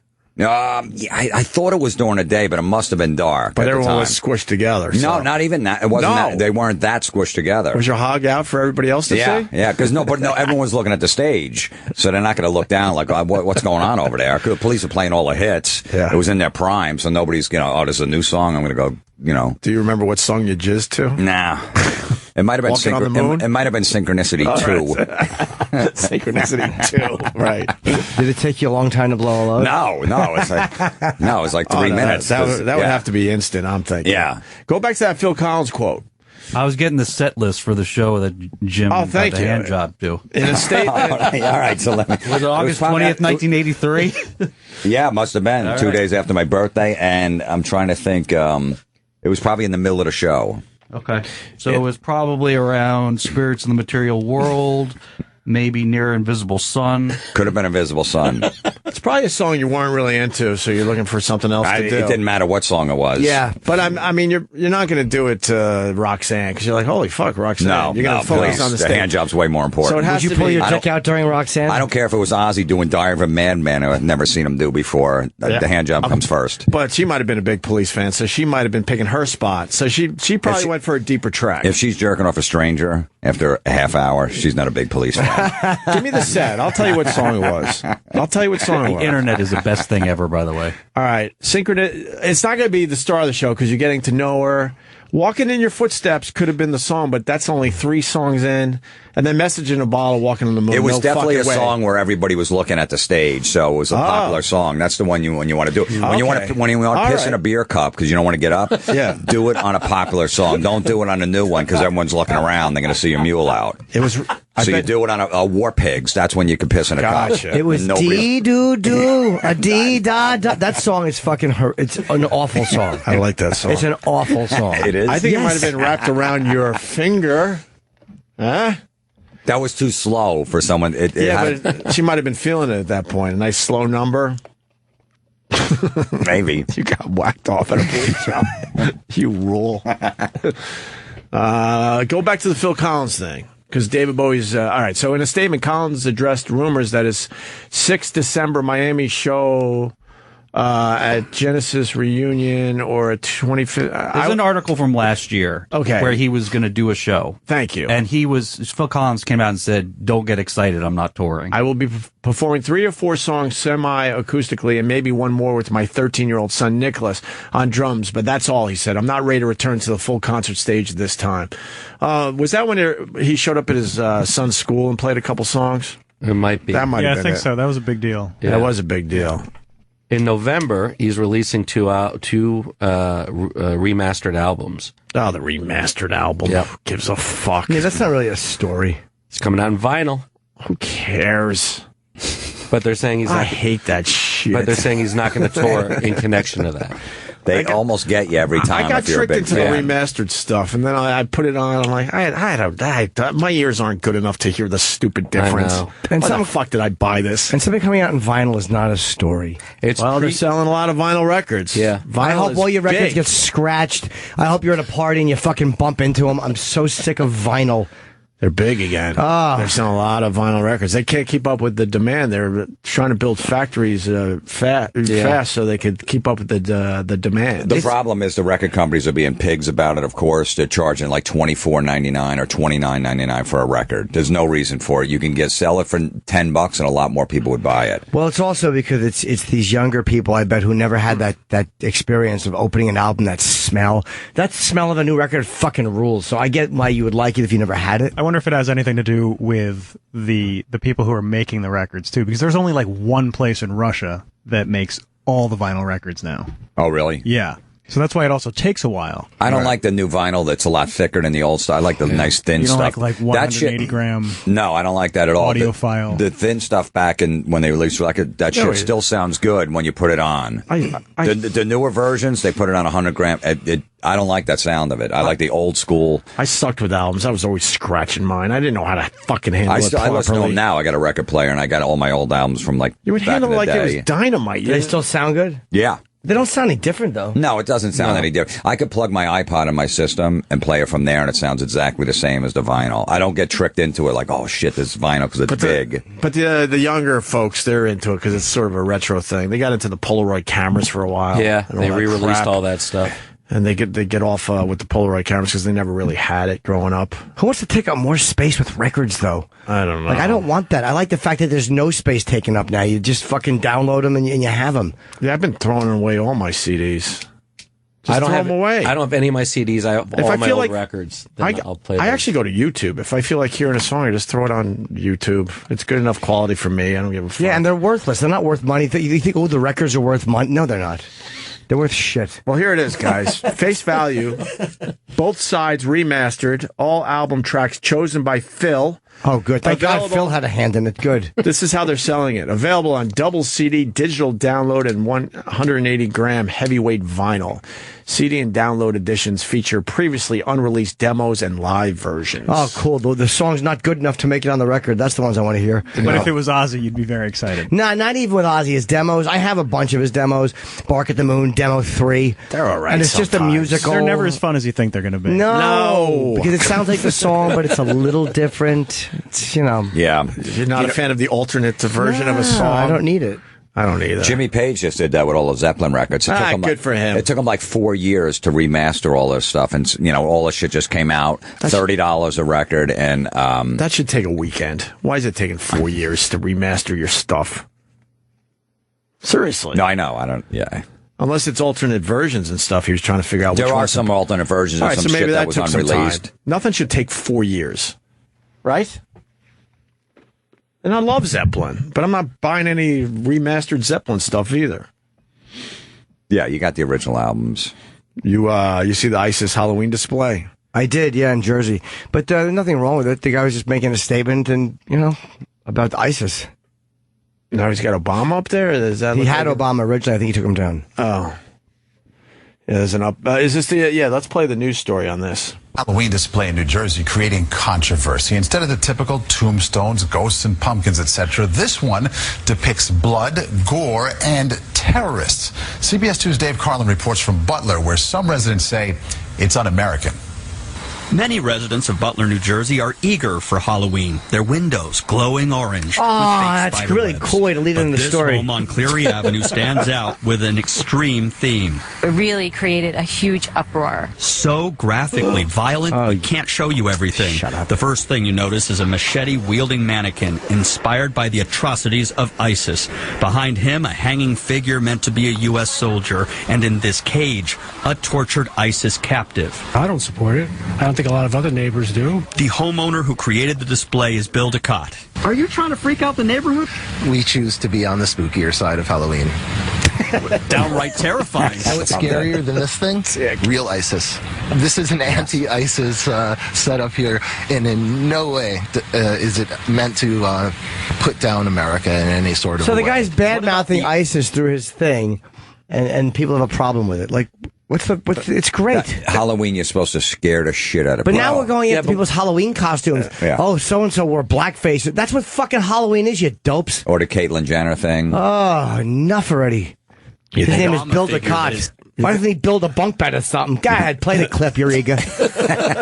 Since been removed. I think it was just sort of a momentary kind of like, oh, let's put the mask on him. And then the mask came off. Some neighbors on the street say they like to see Halloween decorations. Oh, that's important stuff. That's newsworthy. Neighbors like to see decoration. Why don't we interview them? I'd love to hear what the neighbors have to say. You think that's where they're going with this? I don't know. How about you show real ISIS footage? That's news. Some guy on his fucking lawn has an ISIS display. It's not really newsworthy. It's a horrifying display. I would avoid that house with my kids. Yes. It's awesome. But that's what Halloween should be. But what are you scared of a skeleton? They have these skeletons in a pumpkin. Like, ooh, the Something pumpkins. more like this. Oh. Whoa. With decorations that won't scare the kids. DeCott put up this display on September 11th. After getting threats and losing some of the display items to thieves, he installed cameras. We didn't mean to offend anybody. I thought this was an anti-American scene here. Some neighbors, including Barbara Victor, stopped by with advice that he put up a pristine American flag and a big sign explaining his pro-American intentions. But others are telling him, just take it all down. In Butler, New Jersey, Dave I would Carlin, love it if my CBS neighbor 2 did that. News. That's an awesome display. I would fucking love it if my neighbor had such a creative display. What do you want to see? More pumpkins? More fucking ghosts? Yeah, exactly. It's fucking dumb. This is great. Fucking the Jordanian pilot in a cage? Yeah. That's Halloween. Wow.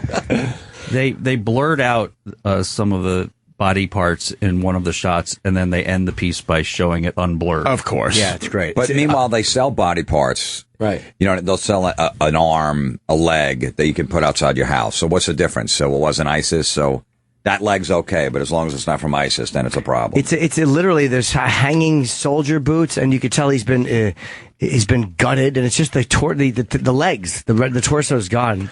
It's a really great display. He should be allowed to do it. Obviously. Oh my God, it's awesome! It is definitely hard. I love the guy. I love the owner of the house. Yeah, it's an anti-ISIS display, and it's fucking like, hey.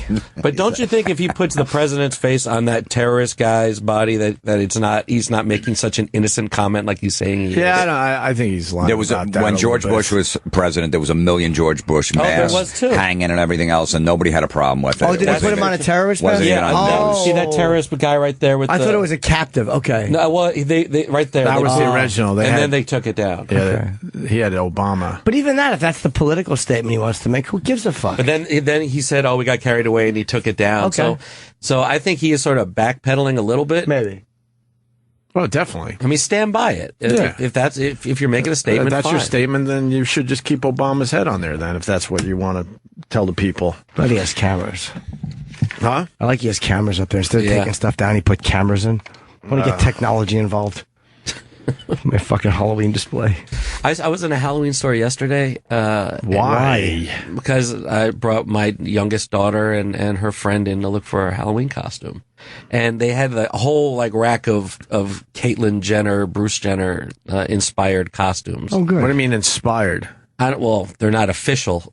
They're not officially They're not endorsed by Caitlyn. I think we're going to see a few Caitlyn Jenner costumes this year, guys. What do you think? There's going to be a lot of big news stories with that shit. Eric, pull up the photo. I'm doing Caitlyn Jenner, but in blackface. A blackface Caitlyn Jenner I'm going to do. That's very smart. Yeah. The Caitlyn corset and wig set. That'll cost you $50. You know somebody's going to be walking around in that and have a dick hanging out. Oh, absolutely. And it's going to be all over the news, without a doubt. They're going to put a fake dick, a dildo Just hanging a out, mushroom head, just taped sticking to the out leg, the left side. Without a doubt, it's going to be major news. Yes. Yeah, the fact that Halloween costumes, which is kind of what you're supposed to do. I always thought they were the Superman I saw with the fake wheelchair one time made me so happy. There's a guy in a full Superman costume with a fake wheelchair. Was that a on him. real? That was an actual costume you saw? Oh yeah, that's genius. Yeah, it was awesome. Yeah, people try to get as crazy as That's possible with this. There were people a couple weeks ago Completely outraged politically because, incorrect. There was like the dentist Cecil the Lion costume, and people think that's offensive. Yeah, I don't go for that. Well, that's what Halloween That's is. where you draw I'm the a line? social justice warrior. I don't go for Good that. for you, stuff. Jim. Maybe I'm going to be a rat pulling some pizza. Something in good nature. You too could be a sexy pizza rat for Halloween. Oh my God, who's going to wear that crap? Awful. That is horrible. I went as a bloody tampon one time. That was the last time I dressed up. Like 10 years. Yeah, I just got put tampons, just red blood, and just hanging out my hair, all of me, a white shirt with blood all over it. That's a great way to go out. Perfect. Because it was a Halloween party, and you don't want to talk to anybody, and everyone's just going to go, what's wrong with that guy? That's disgusting. I couldn't even remember the last time I dressed up. Just open the photo. Of what? That was what was on the rack. Both. The Olympian? Yeah, there's. So it could be Bruce Jenner or the before Olympian, and or after. Or it could be the Caitlyn. Celebrating an American icon. See how they have to display this so they don't get in trouble? I know. Yeah. Celebrating an American icon. They didn't want to put that there. Right. I didn't know how I felt about it when I saw it. I couldn't tell if it was funny. I couldn't tell if it wasn't. I couldn't tell if. What do you mean? The celebrating an American icon? Just the way. That's it was so they don't get presented. in trouble. I know. They So it's want to either sell go a all in- shitload of Caitlyn Jenner fucking Right, but they don't want to get in costumes trouble. where you can stick your penis out the side. Exactly right. You're going to see that a lot this at your Halloween party. Absolutely. Look how dirty the goddamn floor is in that place. I know. Oh, you know why? That's awful. These are the stores that sit there all year and they open Right. them up for 2-3 weeks. It just opened. This place was a giant warehouse that just opened. Yeah, they up rent week it for ago. a month. They put all their Halloween costumes in there. They make a killing, and then that place gets boarded up until next year. I'm going to dress up this year. Yeah. What are you gonna dress up as? I What are you don't gonna do? know. I never do. Really? Yeah. Where are you why going to not? go, though? I have no idea. I don't even know what night of the week it is. It's a Saturday. Oh, well, I'll be working. Actually, Will, I hate working Halloween. You should do your set in a Because they're Halloween going to have the Halloween costume. Dude, you should perform parade. in costume. You should perform in costume. I wouldn't start a buzz. I mean, nobody would care. Oh, You should be like a little devil up there or something. oh, a little devil. Go That'll like be- with an old school Halloween costume. Just two little devil horns, and I'll put my shirt. Will say L apostrophe Lil Devil, and I'll say devilish things. Yes. Well, political correctness cancels school Halloween parades. Good, it should. God, Somebody might be left out. You talk to the parents and you're like, who the fuck is starting this shit? I thought the parents were uptight, and then when you have a couple kids in school, you realize that the majority of the parents want all this shit, and it's one or two parents that start this ball rolling, and then everyone else suffers. But they don't speak up. The parents don't say anything. So You're right, because we all sit around and roll our eyes like, what the fuck? Who has the problem with the stupid Christmas tree in the classroom? And then you look around, everyone's like, no, we want that. They all look and then at you. then the story goes like this. Well, 3-4 years ago, there was a kid and they got upset. So then the school decided on something 3 or 4 years ago where that kid is now long gone, and they continued the policy. how about the kid gets upset and they just say, "Hey, man, don't be upset." Exactly. Toughen up. That's how life is. Well, some parents of children in Milford's public schools are outraged that the annual Halloween costume parades at the city's elementary schools have been canceled this year. Victoria Johnson, mother of a third grader, Victoria Johansson. tells the Connecticut Post she heard about the decision in a letter last week from the principal. The letter said the cancellations arose out of numerous incidents of children being excluded from activities due to religion, cultural beliefs, etc. So why can't you take those kids and have a special little thing for them somewhere else? Because it probably, you know what it is? It's those parents don't like it because the kids probably go, wow, my cultural beliefs or religion stinks and is a fucking bore compared to the rest of these kids who are having fun. Who even thinks of a religion or who thinks of their religion on Halloween? Students and staff can't wear Halloween costumes. An online petition has been started asking the school district to restore the parades. In addition to canceling the parades, the district is forbidding students and staff, like Jimmy said, to wear Halloween costumes. Oh, God. Take those kids and have them do something else. Take them on a field trip or something. This is the world that people have built. So ridiculous. This is what people have built by saying nothing, by letting these fucking small fringe groups. If every parent who didn't care spoke up, and it would be a 95% fucking backlash, they would absolutely give in. Yeah. But parents never do. They just go, okay. My kid's old school. No Halloween costumes. It was depressing as all fucking hell. So we said, fuck that. Don't go to school that day, and we'll walk around the neighborhood with your costume on. That's cool. That's the right thing to do. Yeah. What you did, not the school canceling. I don't know. I go for both. You like both? Yes, I do. The kids want to dress up. They're too young. They don't understand any of this shit. know.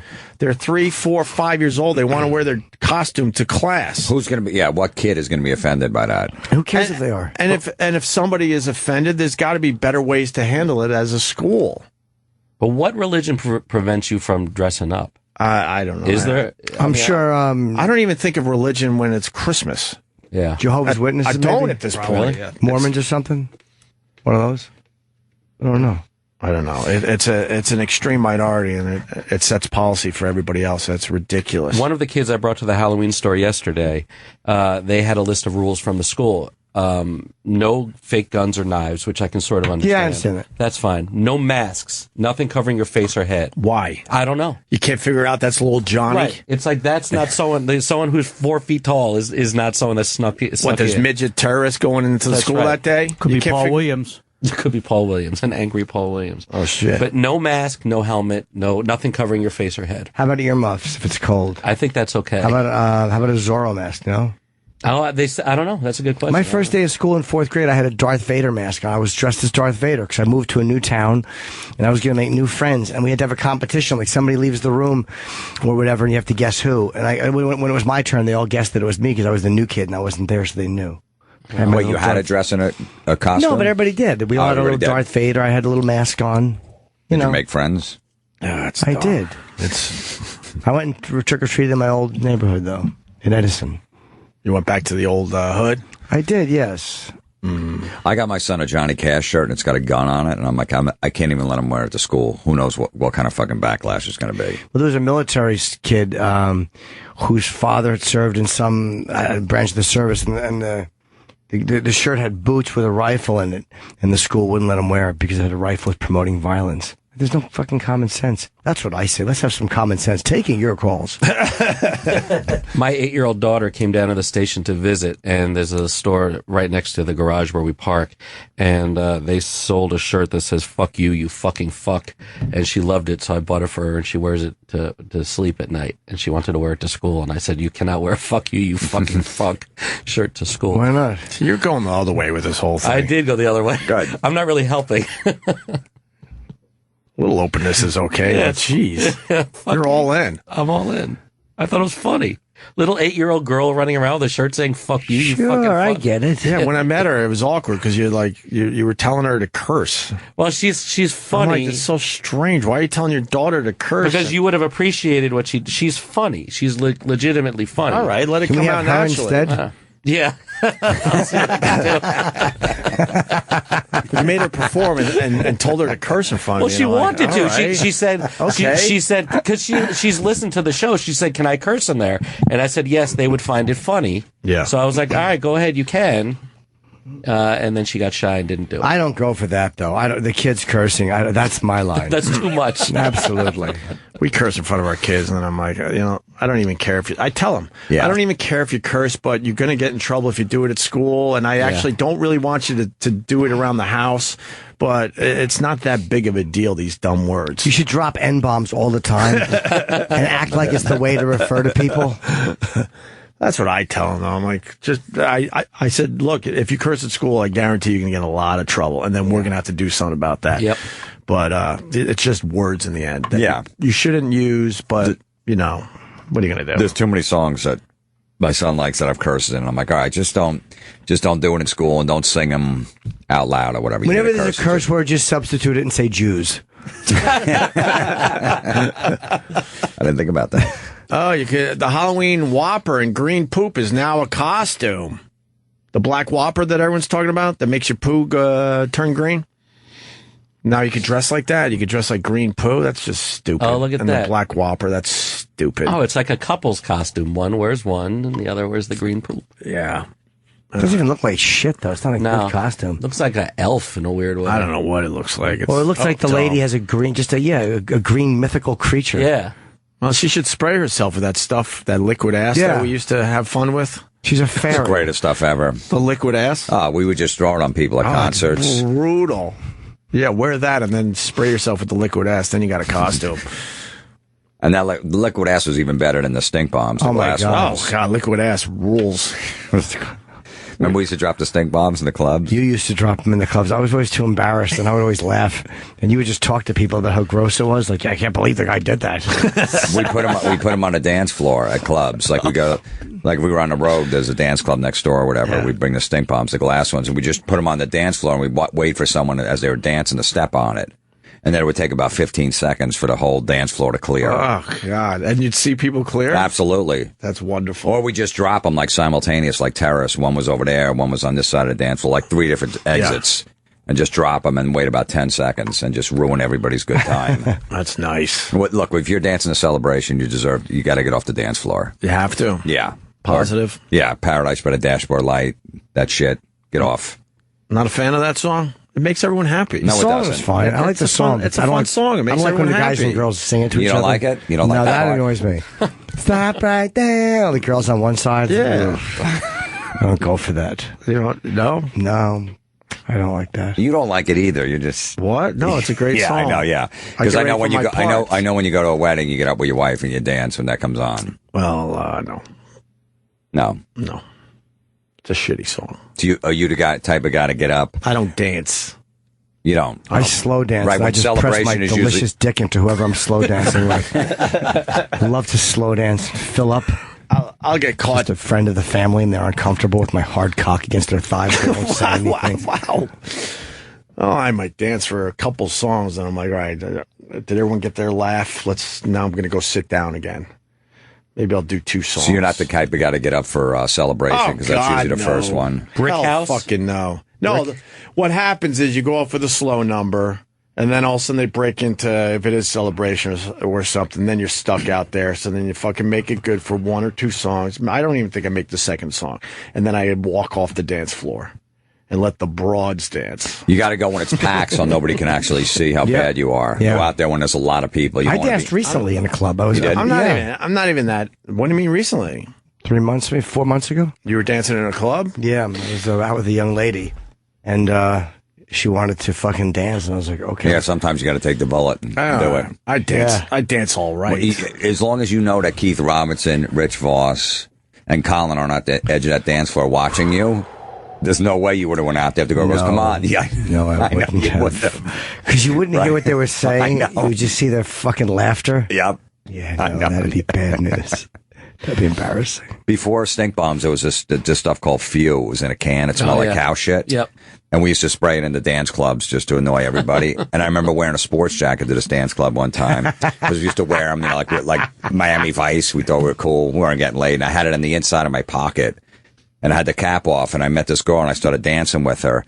And we were dancing really close, and we were hugging, and we were making out, and we're brushing up against it. And all of a sudden, I hear going on the inside of my jacket. And within like 10 seconds, she's like, what the fuck is that? And just ran off the dance floor. I fucking cock blocked myself. And then I just sat in the corner the rest of the night because I smelled like cow shit. It wouldn't come off. You were done. Yeah, I was done. You can explain it to her? No, I didn't even say anything. She just ran off the damn. What am I going to do? Go look. I'm carrying on this thing just to spray it. That's funny. To bother people. That's funny. Oh, I have a funny costume. I'm going to put a little bit of a mop over my head and tell everyone I'm the Trump Meister. Yes. Hi, everybody. I'm the Trump Meister. You're fired. And they're going to laugh. I don't think anyone's going to dress up like Trump this year. Oh, I disagree. I don't think you're going to see any Trump costumes. No, they will with the hair. They'll put some kind of shit on the top of the head. That's my point. I'm going to have a very funny yellow mop, and I'm going to tell everybody I'm the Trump Meister, and they're all going to laugh. The Donald Trump mask. That doesn't look like him at all. It's a horrible mask of him. Trendy Halloween, it's called. Looks like the head that one of the Anglin brothers left in fucking Escape from Alcatraz. Yeah, it does. The cell. What else could you get for trendy Halloween? So, Opie, if your wife said, look, I want you to go to a Halloween party this year, and we have to dress up, just dress up for me, do this for me, what costume would you wear? We actually might dress up this year for a party down there in Philly. Like a couple costume? Like a mat? Dressed as what? I think we're trying to work out some costumes from Christmas Vacation. I think that's what we're looking at. We're taking a look at. Christmas Vacation. Mm-hmm. What's the costume from Christmas Vacation? Well, it's just going to be like a couples thing? I might be the one. I might be the boss in the big, huge red bow. Oh. All chained up and gagged. Right. Can we see what that looks like? When Randy Quaid brought him to the house. I want to see what that looks like. Maybe I'll go like that. Do they sell that costume, or you have to make it? And then somebody might go as Randy Quaid. The shitter's full, or whatever the fuck the line was. So, yeah, we might do a little Christmas vacation action. But are you making this costume, or they sell that costume? You'd look online. I just need a bathrobe, a giant bow. I really want to see this costume. And then I'll duct tape my mouth. That'll make a lot of people happy. Will you Instagram or tweet out those pictures? Sure, why not? Why not? No, I'd like to see it. Oh, yeah, someone might go like that. That's Cousin Eddie. Going as Cousin Eddie. White robe and... Randy Quaid's character. Because he's got a, Oh, yeah, there's the tube for shitters full. I would hate to have to carry things with me. You never want your hands full as props. You know what I mean? It's like I would rather just have a costume. I don't want things in my hands I have to carry. If you were dressing up, what would you be? Say you had to. Put a Spider-Man mask on. Hey, guess who I am? Spider-Man. You got me. Good one. Creature from outer space. I don't know. I don't know. I had an answer. You don't have an answer? Because you're already doing it. Yeah. We're thinking Where's the about big it. bow? There you go. This thing? Yeah, but that guy did it horribly. Yeah. You got to know the movie. They drag him to the house, and he's in a giant red bow. There it is. There. That. Maybe something like that, maybe.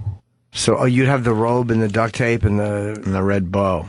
Yeah, that'll be funny for maybe 10 seconds, and then everybody's going to go, what is that? Who are you supposed to be? Are you a present or a gift? Then No. I'm going to rip the bow off, and then I'm going to put my fucking regular clothes back on, and then I'll have a few cocktails with the gang down there. Well, that guy is holding like a beer in a can, like he's kind of like a white trash guy, so are you going to be able to do that? You really should stick with the character. Who's white trash? And like the other picture with him in the robe. No, he's not white trash. He's the boss. You don't know Christmas Vacation. I haven't seen it in years. Yeah, he's the boss that didn't give him the bonus. So he couldn't get a pool. So you realize this is what your conversation is going to be. Exactly. Yeah. So, you never saw the movie? Everyone knows this movie. And then Cousin Eddie, that's the Christmas gift he brings Clark, the boss. Just go as Trump. Do you remember this? Yeah. No. You don't remember this? No? I mean, I haven't seen it in years. All right, well. It's a great movie. Maybe I will have to explain the whole fucking thing. Just print out your costume's supposed to be and just hand it to people. You know what I mean? Just let them read it so you can just save the Comes conversation. with a flyer. Yeah.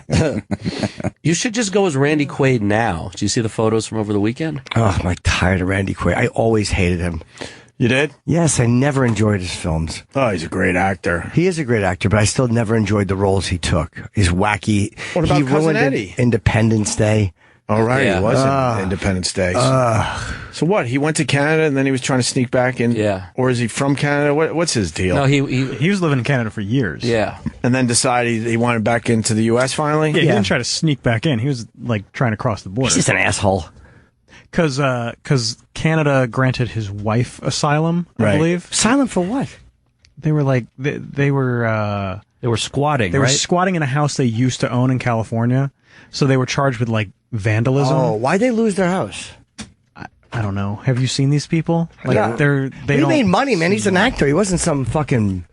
Well, you know what I mean? A legit career. I'm sure the money dried up years ago. But they were crazy. They just lost their minds. So they went to Canada, and they've been living in Canada for a while. Yeah. And so they tried to cross back, and there's a warrant out for his arrest. For vandalism. Yeah. They caused more than $5,000 in damage in a home that they were squatting in.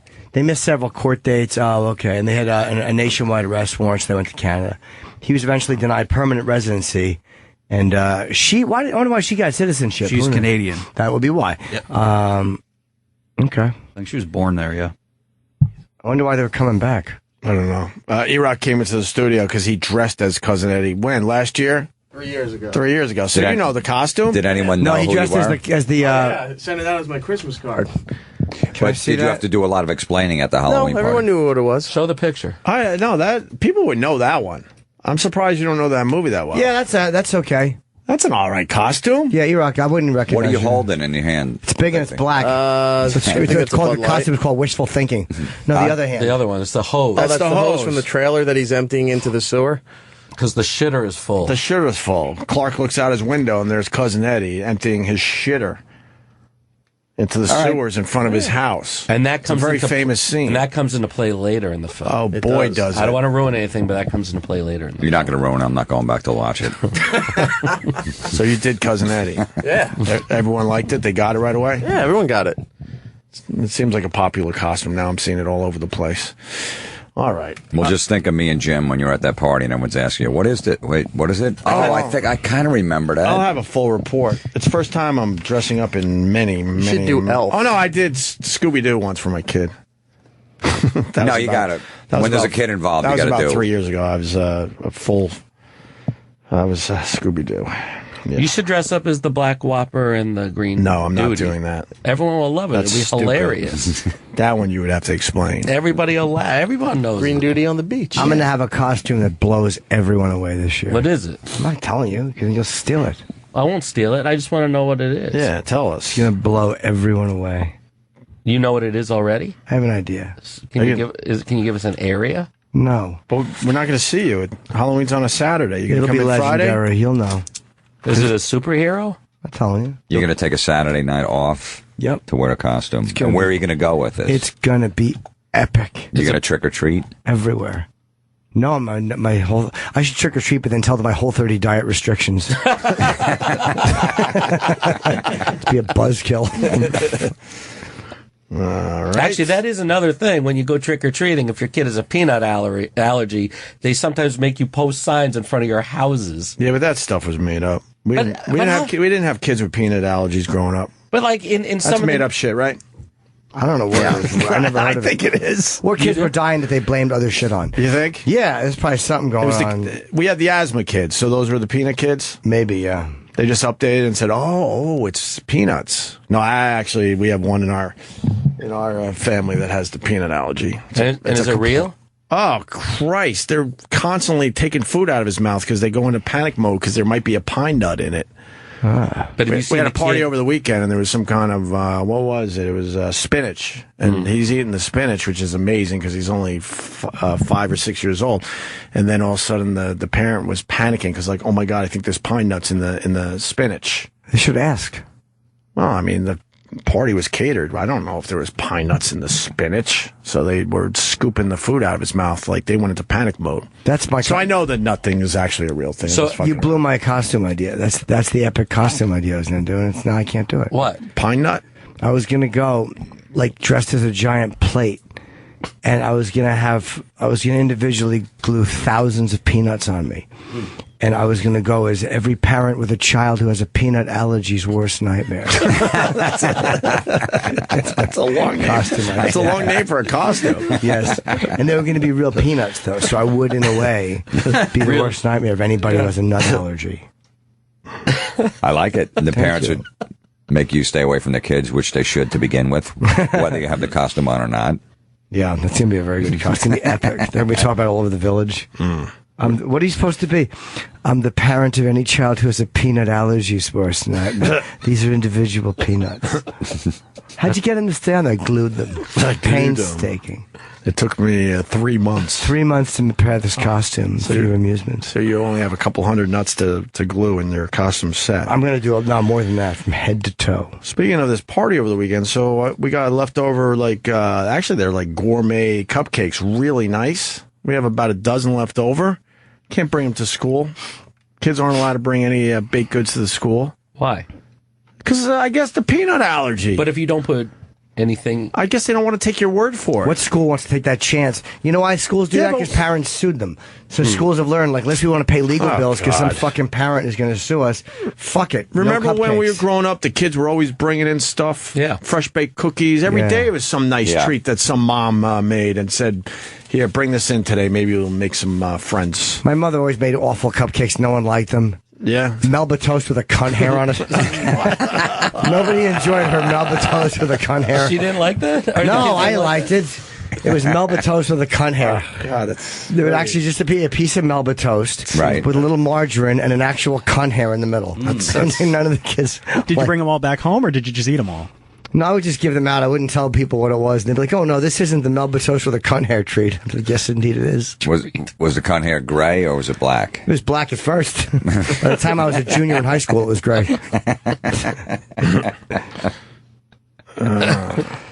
Couldn't do that today.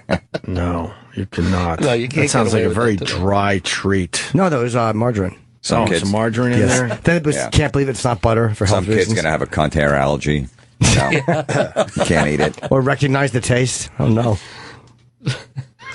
So dumb. What are you going to do when you run into your first gray cunt hair? Is that going to be a problem for you, Jim? I don't know what I'm going to do when I run into my first brown one.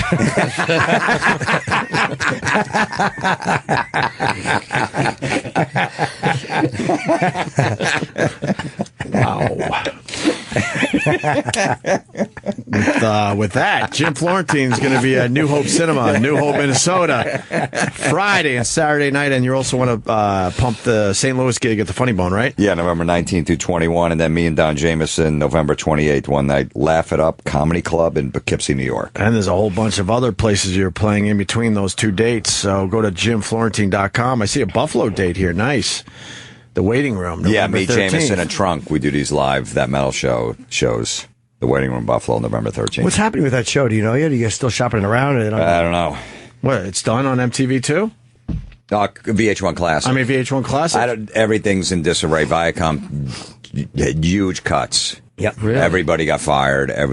Nobody knows who's running anything anymore. So every show is up in the air, pretty much. Oh, that including sucks. ours. Oh, that sucks. Yeah.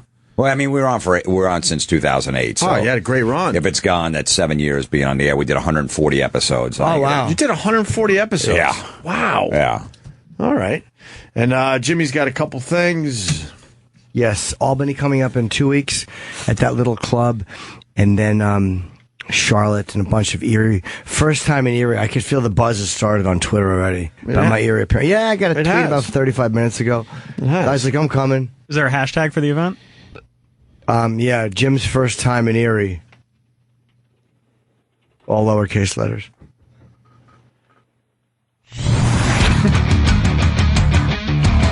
More with Opie and Jim after this. Yes, we are back. We got Urijah Faber calling in a little bit. Yes. He had a woman just kind of walk into his house, go in the bathroom, and puke and shit all over the place. Then she was passed out. The cops were called. They unlocked the door, and there she was passed out. So the video that's online, it's a big story. It doesn't tell the whole story, and the video's kind of bad quality. So we're going to talk to our pal Urijah and get to the bottom of that probably in about 10 or 15 minutes. But before that, we got the preliminary poop story. Remember that MMA fighter? Yeah, we have two MMA shit stories in the same day. That's crazy. Yes, we do. Travis Wolford is his name. We did this story last week. Basically, he got choked out. Before he got choked out, he already had some duty in his pants because he's on his back before he got choked out. You already see the poo through his pants or through his uniform or through his shorts. And then the match was called. And then as he stands up all dazed and confused, poo is just pouring out of him onto the octagon. Me and my son watched this video 40 times. And giggled like idiots, right? Yeah. You have to. And then he still doesn't know what's going on. And everyone's like pointing. One girl, what does that girl say that's filming the video? I forget. Do you remember? Oh, this is disgusting, or this is gross, or... Well, Yeah, let's... Huh? You want to hear? Do you want to hear the clip? Yeah, yeah. All right, let's get. Because we're getting the guy on the phone is what we're getting at here. Oh, he's here.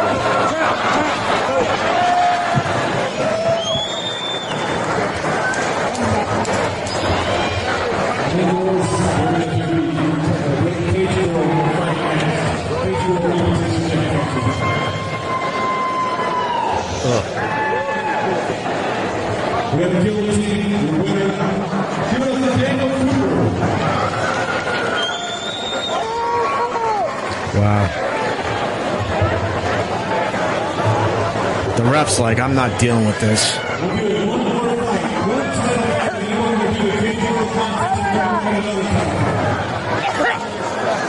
my god, I'm going to throw up.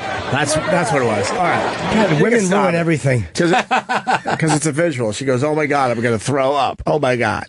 Well, we got Travis on the line. Travis, welcome to the show. Hey, how you doing? Hi, Travis. I don't think this is how you wanted to get famous, sir, but wow, that video has gone everywhere. Hey, right here. Yeah, it wasn't exactly what I wanted for my fight, but, you know, but shit happens. Yeah, shit happens. When did you realize that that had happened? Because I'm sure that's happened to other guys before. Was it before you stood up or once you stood up?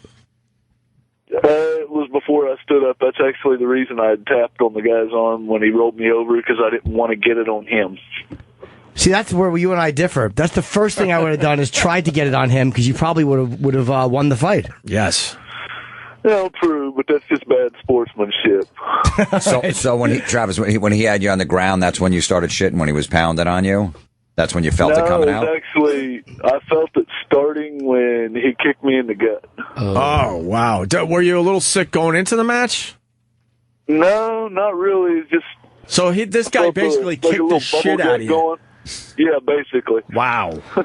And were you, was it feeling embarrassment, or was it like, hey, that's what happens, or how you know?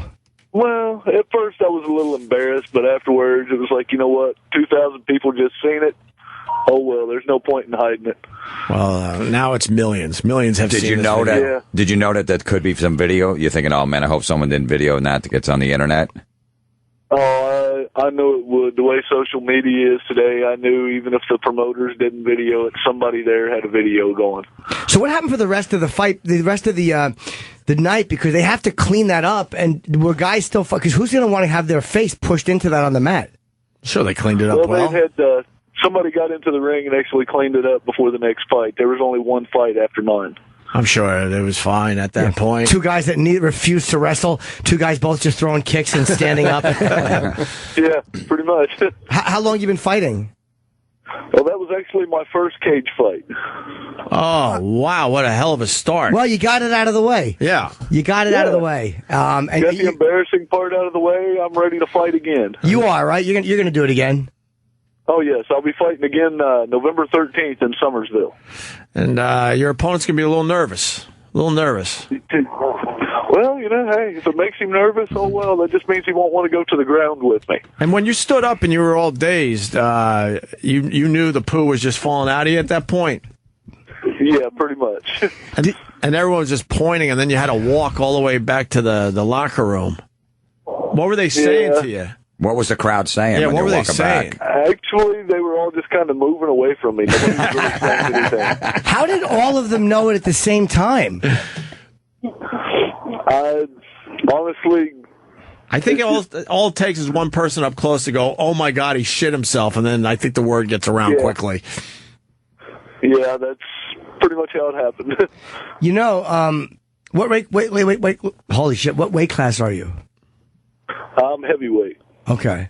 There's a big boy. 236 pounds. And how long have you been fighting?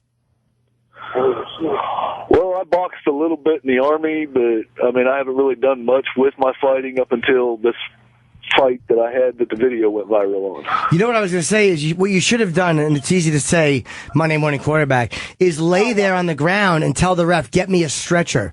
Have them come in and pull me out. This way, it won't be all over the mat and nobody would see it. You could just lay there with your legs up and they would just take you out on a stretcher. Well, yeah, but nah. I'd rather walk out with my head held up than be carried out on a stretcher. And now everyone knows your name. Exactly. Now you turn that shit around, right? That's right. I'm the Brown Bomber. I'm famous. The Brown Bomber. So have other fighters contacted you? I've had actually a few contacted me. I've had a couple of gyms contact me, wanting me to train with them. It's become a pretty big deal for me. Yeah, because it's one of those things that I guess everybody knows it can happen, and I've heard stories of it happening. You just happen to have a video kind of grab you. Yeah. I think you might have to... I think you might want to adjust your pre-fight meal, though. What were you eating? Yeah, what'd you have? I went to the chili festival in Beckley right before the fight. Come on, really? And then drank like 3 monsters. So, you know, the chili and monster combination just wasn't a good thing for a cage fight. Are you serious or are you joking? No, I'm serious. That's exactly what I had. Chili and Monster Energy drinks. Oh, no. So your gut was bubbling before you even got in there. Yeah. Did you shit like right before the match? Yeah, I did actually. Were you winning the fight at that point, or were you losing? Were you probably going to lose anyway? at the point to where he kicked me and it started happening, I was winning. I had him pinned up against the side of the cage, and when he kicked me, I had to adjust my stance to keep it from coming out of my shorts, and it just didn't work out too well after that kick. And how far into the fight was this? It was about a minute and 45 seconds. Oh, okay. So you were still in the quick. first round. I never heard of this happening before.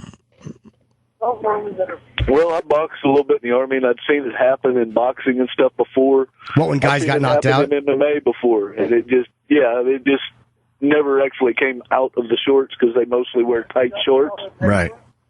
I don't like tight clothing, so my shorts are kind of baggy. Well, I can imagine you're going to change your stance on that. Yes, I'm definitely going to change my stance. What about considering wearing a diaper? Well, I thought about that too. Are you worried? I think the best idea is just not eat chili before the fight. Are you worried it will happen again? It's like that weird thing of if it goes wrong now, is that going to be on your mind that this could happen again when I fight? No, I'm not worried about it happening again. I'm taking precautions and dietary measures to make sure it don't happen again. What are you going to, like, enema the night before, like these porn chicks before they take it in the ass? Clean yourself out? My dad's got some stuff that they gave him when he had gallbladder surgery that stops diarrhea. I'm going to take some of that medication beforehand. So what is your goal with fighting? Do you want to eventually fight for UFC? Yes, I would love to fight the UFC. Well, you're definitely. I'm sure Dana knows who you are now. Oh, boy, he does. I'm sure someone showed him this video immediately. How many videos? Sorry, how many interviews have you done so far? Honestly, this is my second interview. I done an interview on the Brandon Lowe show here in West Virginia, and then I have another interview I'll be doing this Friday, the 16th, on CBS's show, The Doctors. Okay. The Doctors. What a weird booking. Hey, are you a married guy? Do you got a girlfriend? I'm actually married. Okay, was she at the fight? At the fight, yes. And what was her reaction? What did she say to you the next day? She actually almost cried. It made her feel really bad. She was more embarrassed than I was. Was she there with friends and stuff like that, too? She was there with my mom and dad. All right, at least it's your parents. But did she tell everyone to watch the fight? Like, oh, you got to see Travis is in his first match. Oh, yeah, she was telling all of her friends at work about it and everything, and it just, yeah. Oh, man. Oh, Travis. So the next day, they probably said, what happened? It was all right. He did okay. Did your wife take off work the next day? No, she was actually at work the next day, and, we just told people the truth. They said, what happened? I got the shit kicked out of me. Tim Sylvia, apparently, we're looking at shit his pants in a Spike TV main event versus Urijah Silva in 2007. So I guess it's just one of those things. And there was another guy who got choked out at UFC 180, and it happened to Humberto Brown. Himself. Wow. Yeah, it's one of those things that's just part of the fighting game, I guess. We had no idea, because I guess they don't wear the loose shorts. Exactly. A lot of them don't wear loose shorts. Where I wear loose shorts, it just kind of came out my shorts. Did your wife and family have really good seats for this match? They were pretty close.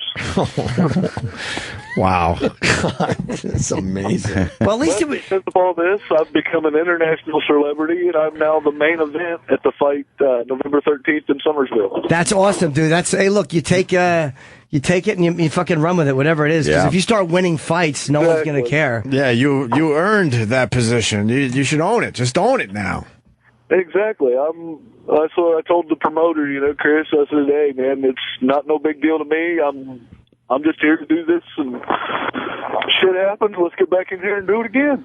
Yeah, it's one of those things that once you win a few fights, that people will stop asking about it. But for a while, that's probably the first thing they're going to want to ask you. So, how you doing? Or what did you eat? Or right before every fight, you'd have that fucking question. You should just make it your finishing move. Screw it. Yeah, just go with it every time. Really get it all loosey goosey before every match now. Yeah, you should have really fought through it though. I mean, and I say that in hindsight, but that's something that probably would have gotten you a UFC contract. If Dana saw you fighting in your own shit, he'd probably be like, that's a guy I have to sign. You should be the explosive diarrhea kid. Call my finishing move the Crappler. The Crappler. Fucking home run, Travis. See, he's thought of all this stuff. Well, good luck in your next fight, man. When is it again? Let's promote it. November 13th. And you fight for Ruckus in the Cage Promotions? Yes, sir. We don't know much about Ruckus in the Cage. We know a little bit more about them, certainly. All right, Travis, way to go, buddy. Can people see this on television at all, or is it a fight only to go to?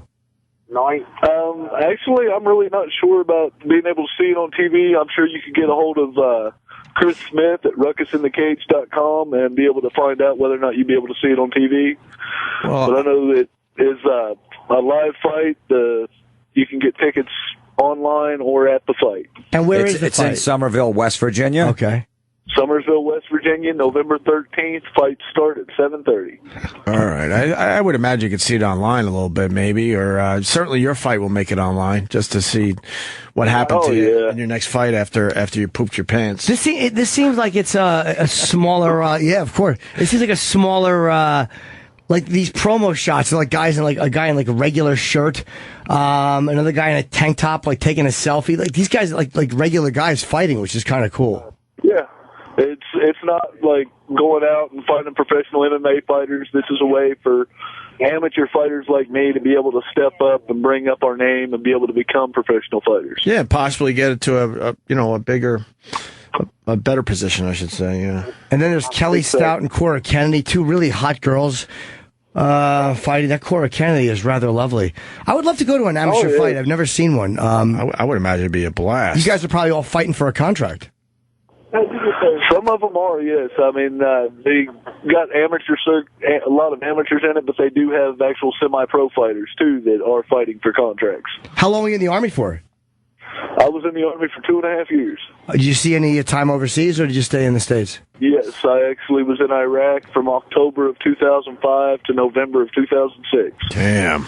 And what did you do over there? I mean, were you on patrol, or did they, that's a stupid non-Army guy question, but... Well, I've been on convoys. I've done convoy security. I was also a mechanic. I've done a lot of mechanics work and stuff over there. We built new security camps outside of towns and stuff like that. And so when you came back, what did you do? Did you start training, or were you already training at that point? I was already starting my training at that point. And what are you doing? What are you doing for work now? I am a welder. I cut trees for a living. Welder. A welder, okay. What's going on in the background of this phone call? Yeah, where are you? What's going on? I'm actually in the car with my mom and my brother going to try and get my check cashed. Okay. From the fight? No, it's from my old job. I had a check still there, and I'm off work right now because I had to have kidney surgery done. Oh. All right, can we talk to your mom for a sec? Yeah, sure. Sure. All right. Hello. Hi, Hello, Mom. how are you? Are you Yes, fine. are you proud of your boy Travis and all the attention he's getting from pooping his pants? Oh, sure. Did you watch the video since it got posted online? I watched it live. You So saw you it didn't see live. it. You didn't see it since Yeah, then. I was there when it happened. Did you know immediately, or were you kind of looking at someone going, "What happened?" Or did you know immediately? Yeah, take us through it. I was like, okay, what's going on? And then it was like, okay. Now, did you immediately acknowledge he was your son, or did you start pointing and yelling, "Who is that man?" Why did he say hi to Oh, me? no, I knew it was my son. Now, do you like him fighting or no? No, I've always been interested in fighting. You have been. Yes. So you're happy that he's actually pursuing it and he's getting a name for himself. Yes. Oh, good. What did you tell your friends after the fight, like that weren't there, that didn't see it? What happened? I actually said he got the shit beat out of him. Good old mom. The whole family is at least handling it well. Yes. It certainly hasn't broken the family. No, not at all. They're stronger than ever. All right. Nope. Well, thank you, Mom. Yep, we're all behind him. All right, You're good. welcome. Yeah, stand far behind him. Yeah. His dad's his coach, so. Oh, his dad's his coach. Okay. All right. It's Travis Wolford. Let's put Travis back on just to say thanks. Okay. Because we got a big MMA fighter on the line. Yes. And he has a poop story as well. Thank you, Travis, and good luck in your next fight, which is on November 13th in the Somerville Arena. RuckusInTheCage.com if you want to go out and support Travis. He's fighting some big bastard named Robert Brown. So good luck, man, and hopefully we'll see you again. All right, thank you. You guys have a good day. All right, man. Thanks, care, man. Travis. We go to from Travis to a Uriah Faber on the line. Uriah. What's up, guys? Hey, buddy. long How are time you? no talk. Did you see the video of the MMA fighter that pooped his pants? No. Oh, my God. We're going to have to send it to you. We just talked to the guy. He got choked out, and before he got choked out, the fight was only 1 minute 45 seconds. He started pooping his pants, and you can see a big brown spot on the back of his shorts. And then he got choked out. He stands up. He's all dazed and confused, and he's just dropping poo all over the octagon. It was a viral video, I think, last week. God. I don't know if I even want to see that. No, it's really great. It's literally the greatest MMA video ever shot because the average person relates to it. Yeah. Like I finally saw something that I could achieve in the octagon. And there's a girl you could hear you could hear a girl in the video saying, "Oh my God, I'm going to throw up." Yeah, yeah. It went everywhere. I'm surprised you didn't see it, but has that ever happened in the UFC? Guys shitting themselves? I'm not sure to that extreme where it's actually like dropping places. Yeah, I'm not real sure. Yeah. I mean, man, there's a lot of crapping going around here. Yeah, What a exactly. week for Your story's even weirder. Like what happened? It is weird. What happened? Your girl knocks on the door. Yeah, I'm just sitting there. It's Saturday night, and I have my buddy and his girlfriend are just sitting on the couch, and we thought we heard somebody knocking on the door, and then it wasn't really like super loud or anything, and we're sitting there, and then 2 minutes later, someone's knocking again, so I walk over and just open the door, and this chick just basically like walks in, and I'm like, "Hello, how are you?" Like it wasn't like intimidating or anything. It wasn't the alarm didn't go off in my head. It was just somebody stumbles in the house, and she has her iPhone and she's got glasses on. It's not like she's too alarming, other than obviously intoxicated. Just keeps on walking through the house. I'm like, "Excuse me, do I know you?" And basically walks over and gets into my bathroom, which is funny. I don't know how she knew where it was. That was my first question: is how does she know where to look, or did she just maybe the door was open and she just saw the toilet and went, "That's where I need to be"? She just walked in and then kept on walking basically to the end of the house, and then went in the only door there, I guess. I mean, it really tripped me out. I was like, "Dude, this chick's encased in the house. How did she know where the bathroom was?" All this stuff. But in retrospect, I mean, she obviously was she was not very well thought out. So it just must have been instincts or something. Who knows? Was she a fan? I heard about this. I wonder if she was an obsessed fan. But did she have any idea who you were? Or was this totally random? This is just totally random, dude. I don't know if she knew who she was at the time. Yeah, just loaded, and she needed. Do you think she came there because she needed the bathroom, or just was at the wrong house? She didn't say much the whole process. I would say just she must have just needed the bathroom. I mean, she really didn't say anything. I tried to talk to the girl, and it was bizarre, dude. I have no idea, and I haven't really followed up either. I was up to 3:30 in the morning that morning taking care of it, and then I left the next day and just got back yesterday. So it's been kind of a whirlwind, and everybody loves this story, man. Yeah, it's really an original. I've never heard of this happening. Did she get arrested? So then I called the cops. I'm like, I call the cops, and I'm like, I don't know if this is appropriate for me to call 911. I'm not in danger, and I'm not threatened or anything. But some chick rolled into my pad. I don't know her. She went in the bathroom and locked herself in there, and she's here now. I'm like, "Oh no, you're calling the right people." I'm like, "Okay." So they show up, dude. It was like a whole event. The first two cops show up, then they finally pick the lock, and it was the filthiest thing ever. I mean, it was like a canoe of crap. This chick's laying there with her. I won. Her. Wait, hold on. Kyle is a liar. I won. We never said. You know what? We never said you. We actually. Hold on, Urijah. No. We didn't Come say here, you come were. here. We didn't say you were lying. What did he just do? Jesse Ventura just sticks his. Come in here. Yeah, we heard you. Jesse Come in Ventura. here. Sorry, Uriah. Sorry, Uriah. Jesse Ventura just stuck his face in and said, "Chris Kyle is a liar. I won." But it was like we never said that. Dispute a dead man. What's that? Hard to dispute a dead man. Get him back. We never said that he. Well, Jesse, in fairness, I think was suing while he was alive too. Right. We actually kind of sided with Jesse on that one after we heard all sides. Uriah, sorry, you have no Sorry idea. about that. Jesse Ventura, who the last time we saw him, he actually walked off our show. I saw him, so I started waving, and he waved back. I'm like, oh, okay. And then all of a sudden he turned around and came in. I thought he was going to, sit down with us for a couple minutes, and instead he just opened up the door and said, I won. Chris Kyle was a liar, and he was saying that as he went around. So come back in here. Let's discuss this. Yeah, it was like that's awesome. Yeah, it was like we never, because he hates my guts, so he won't do the show. But it was like when we heard all the facts, we were kind of like, well, Jesse doesn't sound like he's lying. So, what did you want us to do? Not talk to Chris when he was in? Because that story kind of happened on our show. The first time that Chris said that, it was on this show. Yeah, that started the ball rolling in a weird way. Then Bill O'Reilly went with it as well. So, yeah. Sorry, Uriah. You have no idea. Uriah, how long did it take you to clean up the mess? Was it all over the place, puke and shit?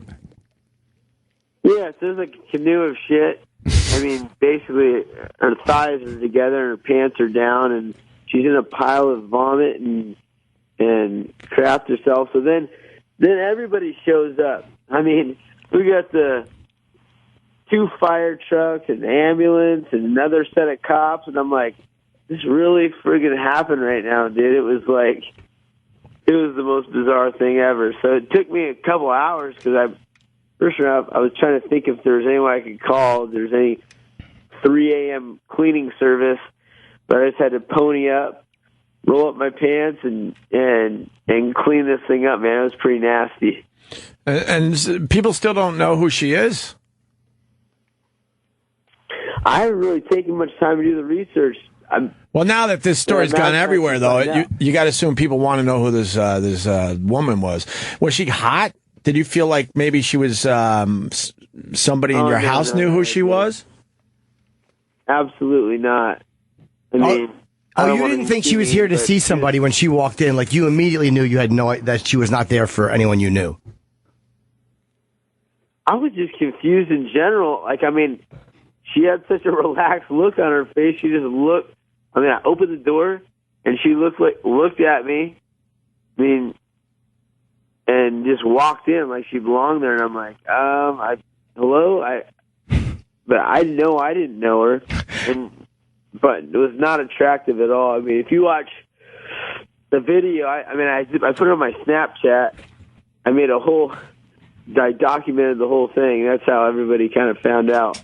Yeah, we played it earlier on the show. Yeah. The whole thing, the whole Snapchat clip. It's so funny to imagine being her, and you wind up in someone's house, and it happens to be one of the fucking biggest names in the UFC. So now you're fucking, it's everywhere. Like just this one awful moment you have, and now it's everywhere. Hey, to switch gears too, real quick, you're on. You're doing the Ultimate Fighter this year. Yeah, dude. Yeah. Why is it? It's and Aldo is fighting Conor McGregor December, I think 12th. And was he not supposed to fight, or you were supposed to fight him, and then Aldo said he wanted to?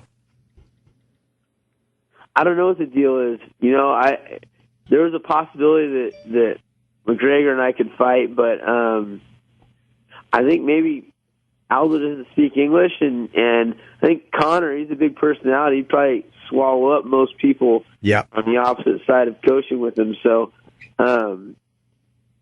it's the fight. I fought Frankie last fight, and it was a close fight, and I would want to step up and fight Conor if I get the opportunity. So, it was just, I think they just thought it would be good for TV, which it ended up being great for TV. Have you been watching it? I have not. No, I didn't even know it was going on. Pretty friggin' funny, dude.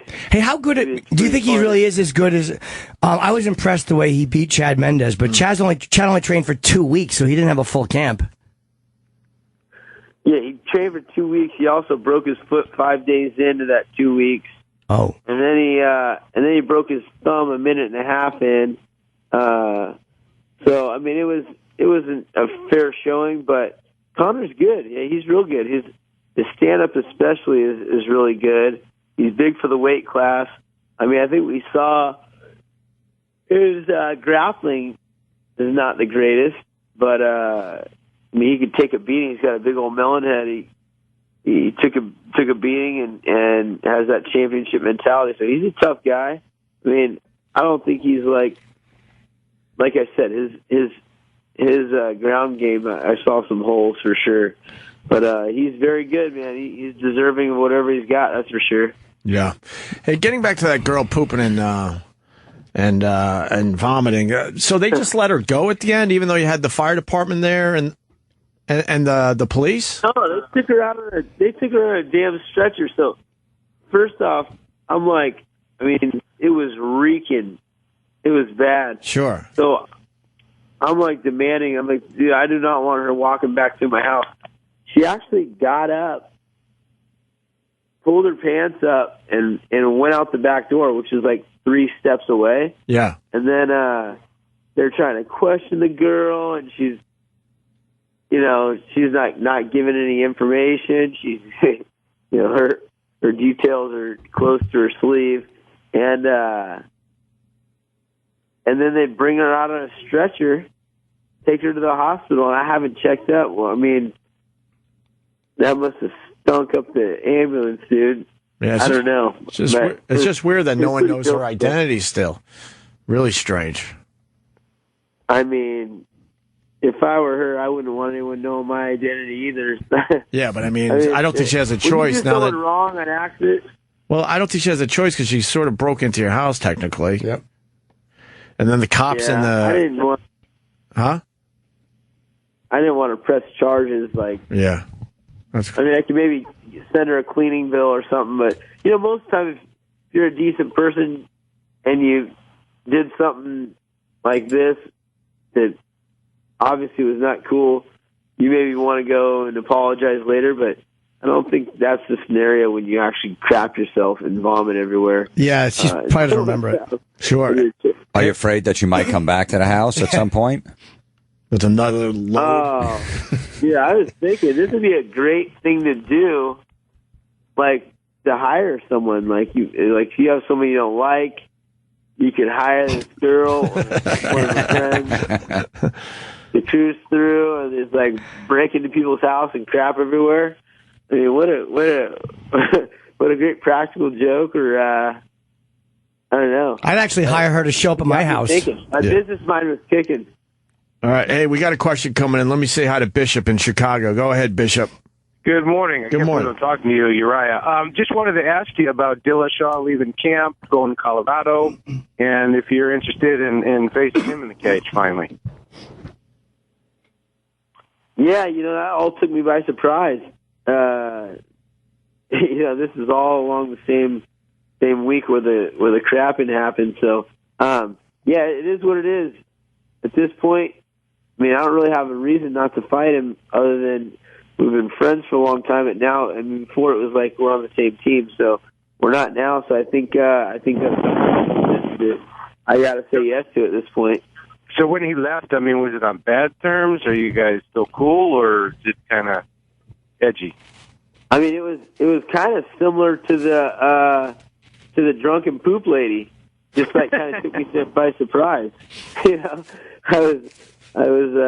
We had lunch and he mentioned it. He was getting paid to go somewhere else. And I'm like, oh, all right.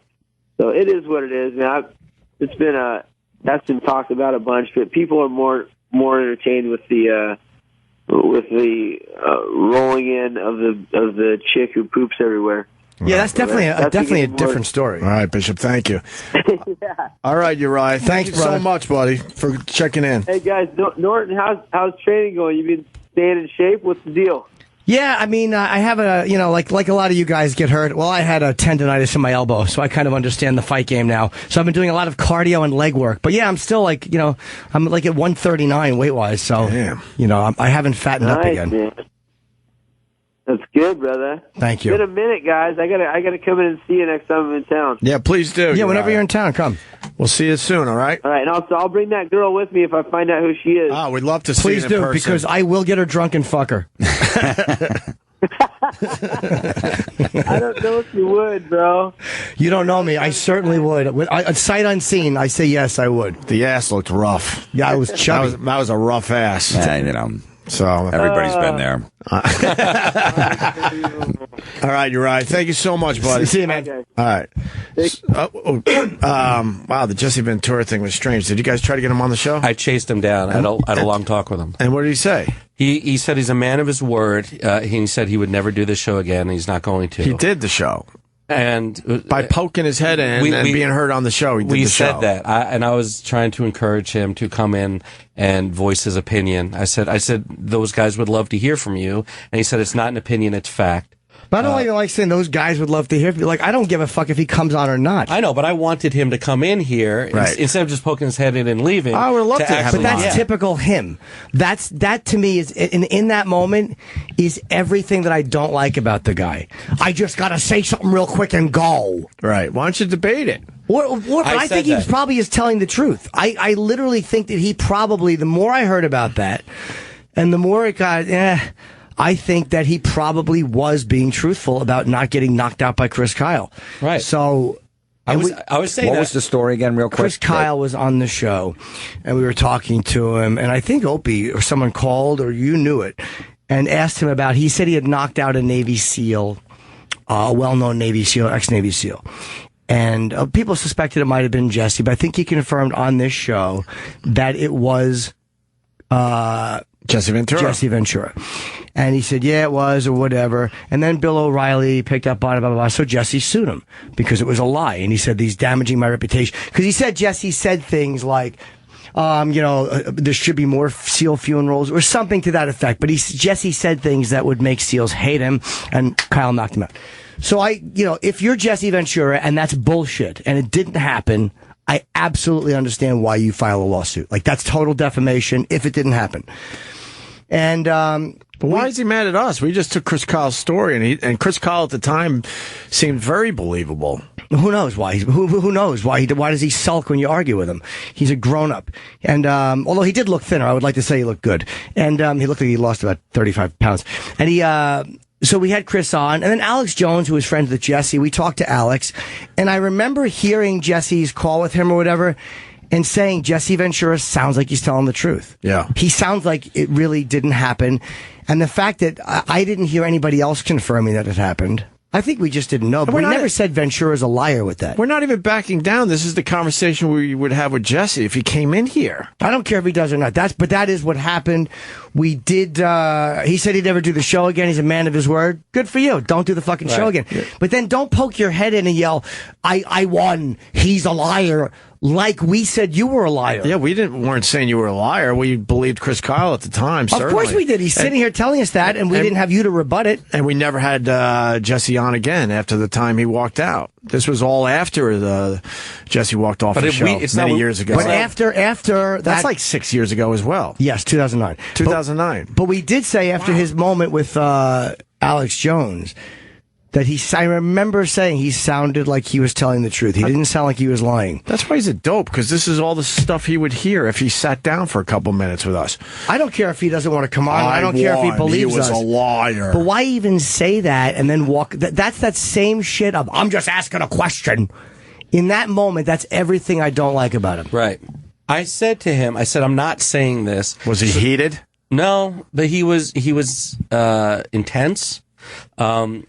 But I said, I'm not saying this for like a big radio stunt or a big moment. I said, go in, actually have the debate, express your opinion. And again, he said, it's not an opinion, it's fact. I won in court. I said, go in then and put him in their place. Go in. But why put us in our place? You're telling him to put us in our place. We're not saying that he lied. No, I know that, but I'm saying if he feels he has a point to make. Yeah, but I don't like the idea that we're going out going, come on, Jesse, come in.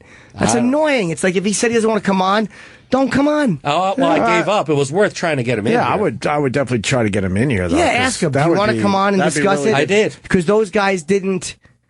If the truth of the matter was, those guys didn't say you were a liar. They actually, after hearing your explanation, thought you were telling the truth. Now, whether that would have got him in or not, but that would have been the thing to say to him, because there would have been no debate if he came in about that. Right. Well, I said that these guys would love to have an actual conversation. All right, but you said there's a debate, but that wasn't that would not have been the tone of it, because no, but I mean, we were. I mean, Troy was out there, Roland was out there. Everybody was saying, everything possible. Did it look like he was thinking about it? I said, well, then he went into another studio. I said, well, listen. What shows is he doing around here? Whatever studio is right down at the end here. That's I think Entertainment Weekly. Entertainment Weekly. Who cares about that? I said, no one's listening to that? No. I said, well, we're here. I said, think about it. We're here. If you want to come in, just come down. And he's doing Jenny Hutt, Travis is telling me? Now that's an insult right there. Let him not do the show. Who cares? Like, it just annoys me so much that if he wants that to be his thing, then be your thing. Don't come on and promote whatever you're promoting. Yeah. But don't stick your face in and go, I won. He's a liar. Yeah. All right, then sit down. Congratulations. He also said, pat you on the back for saying that. He also said, I'm a man of my word. I said I'd never do the show again. I said, well, a bunch of us said, well, you did by saying it. So technically, you just did the show right, again. So why don't you just come in? And he won 1.8, huh? Yeah. And people got on him about that, suing the widow of a dead guy. But he was, first of all, suing the book company. They probably are insured. It was all through insurance, I'm sure. I doubt Chris Kyle's wife had to part with any money. And they vetted a book. And if he legitimately got slandered, did they? I think they took the name out of the book, right? The name was never in the book. Yeah. I don't think. Was it? I don't think it was in the book. Or wait a minute. Maybe they actually did sue him personally, because if the name is not in the book, I don't know. You know what? I don't know enough about that. According to this story, he does not mention the name of the book. Yeah, I don't think because that's why we got that exclusive that day, and then Bill O'Reilly, and then... Well, his other point was that everything blew up because of what he said on this show. Of course it did, and then I know. And then Bill O'Reilly ran with it, and then he ended up getting a lot more of the headlines because he's the bigger name. But Chris Kyle said it on our show. I would love for him to come in here and explain how he won the case. He's not going to come in. I know. He got $1.8 million for Chris saying that on the show, so... He should be happy. If it wasn't for you guys, he wouldn't have got all that money. Well, did he ever get it? I don't know. And did he get it from Chris's personal estate, which I doubt they have it, or that was a year ago already that came down. The award included $500,000 in defamation, $1.345 million for unjust enrichment. Unjust enrichment is typically awarded in cases where the court finds that one person has unjustly or by chance made money at the expense of another. Okay, because it was in a book and not just shit talking in an interview. So that might have boosted sales. Oh boy, it probably did. I'll say this: we had Chris Kyle in here, I think once. We had him once in here, and we had him on the phone too. Oh yeah, we did have him on the phone as well. He was a great guest. He seemed like he was a very likable guy, and at the time, I believed him. He seemed very believable to us. Yeah, well, that whole thing was very interesting to listen to. Hearing the Chris Kyle version, hearing the what's his name, Jesse's version. You think why would Chris lie about that? Like in that moment, you're thinking it doesn't make sense that he would lie. He's coming out promoting a book, and I think the military was saying he's got the most kills as a sniper, so he's a very ferocious American fighter. It's a bit strange he would lie about something like that. Yeah, in that moment, it doesn't occur to you. And sometimes you hear somebody's explanation. Maybe he got caught up in one of those lies, and then he had to just keep it going. But like the comedian with the 9/11 thing. Oh, right. The league. I don't know. I don't remember Jesse's explanation for it, but I remember Alex Jones's shows where he gave it, and it just it sounded fairly believable. Yeah, it did. So it did. What a dope. I didn't even recognize him. I didn't have no idea who that was. I thought exactly the same. I thought he was like an old radio guy, but he's lost a lot of weight. He does look thinner. He's really skinny in person. He looks. He looked kind of the same to me. I don't know. He sticks his head in. I won. He had a Rolling Stones jacket on. I won. But you're saying he was angry, just like the last time he was here. Who cares? You won. Why you were so angry? Let's talk it out. Rub it in. I would love to have him rub it in. But there's nothing. Yeah, I want him to rub it in. There's literally nothing to rub in. No, but his opinion. No, I'm saying other in words- his mind it would be rubbing it in. That's what I mean by that. That's what I meant too. Trust me, he's not rubbing in anything to me, but in his own mind, he'd feel like I'm rubbing it in with those guys, and I would just laugh. And also, we're not setting him up so we can try to get another like media moment. It was like have the actual discussion. You know, if in your mind, if you have a point to make, go in there and make it. That's what I was trying to say to him. Yeah. But you said go in there and have the debate. But the thing to tell him would have been those guys actually believed you. Well, but I said everything. And Jesse, you're a dope. Well, I didn't say that. What did he call Jimmy? Did he call him anything? He didn't. He did call Jimmy a little shit. He called him a little shit really? again. Yeah, he did. Right, fair enough. Yeah, he said he didn't necessarily want to come in here if that little shit was in here. Oh, that little shit's here every day. Every day. Yeah. Every day. It's amazing. That little shit is keeping the body out. Yeah, it is amazing that he's scared of you. No, he's not scared of me. I think he is. No, he's not. He just doesn't like me. He's probably scared that he'll hit me. I don't think he's scared of me. No, I don't think so. I think he's scared having a conversation with you. No, I disagree. I don't think. I would like to believe that my ego would go sure, but that's not it. He thinks, in his mind, because he is that pompous, he thinks he was being respectful during our debate, and I was being an asshole to him. He doesn't understand that he was being a dick first. He doesn't think that. He doesn't think that he was a dick the first time we talked. So he thinks that this little shit who had the nerve to speak to him that way is in there. He had a tough time that day explaining himself, and I noticed that he was getting very frustrated. And it wasn't because Jimmy was talking over him or anything. Jimmy was hitting him with some points, and I saw a guy that wasn't able to communicate his point properly, and he was getting extremely frustrated by that. That's exactly how I saw it that day. It wasn't Jimmy being a little shit or anything like that. You know, Jimmy has a lot of knowledge on the topic, and he was hitting him with some things. And Jesse just got more and more frustrated. But he did that it was first almost time. like it was almost like he felt like he was backed into a corner, and then he felt the only thing I could do now is just get up and leave. But he didn't get up and leave because Jimmy was disrespecting him. Well, I was disrespectful in the sense that he was, and it matched up perfectly. Is what I'm saying. But the fact is, if you're going to go out and talk about 9/11 being a conspiracy when you're that high profile a guy. What, you can't handle an unpleasant debate with somebody?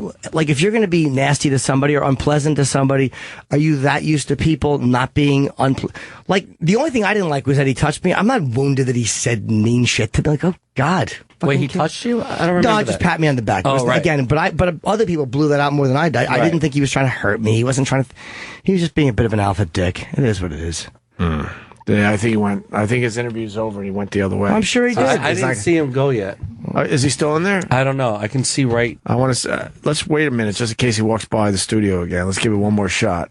Let me say hi to Tommy in Brooklyn. Tommy.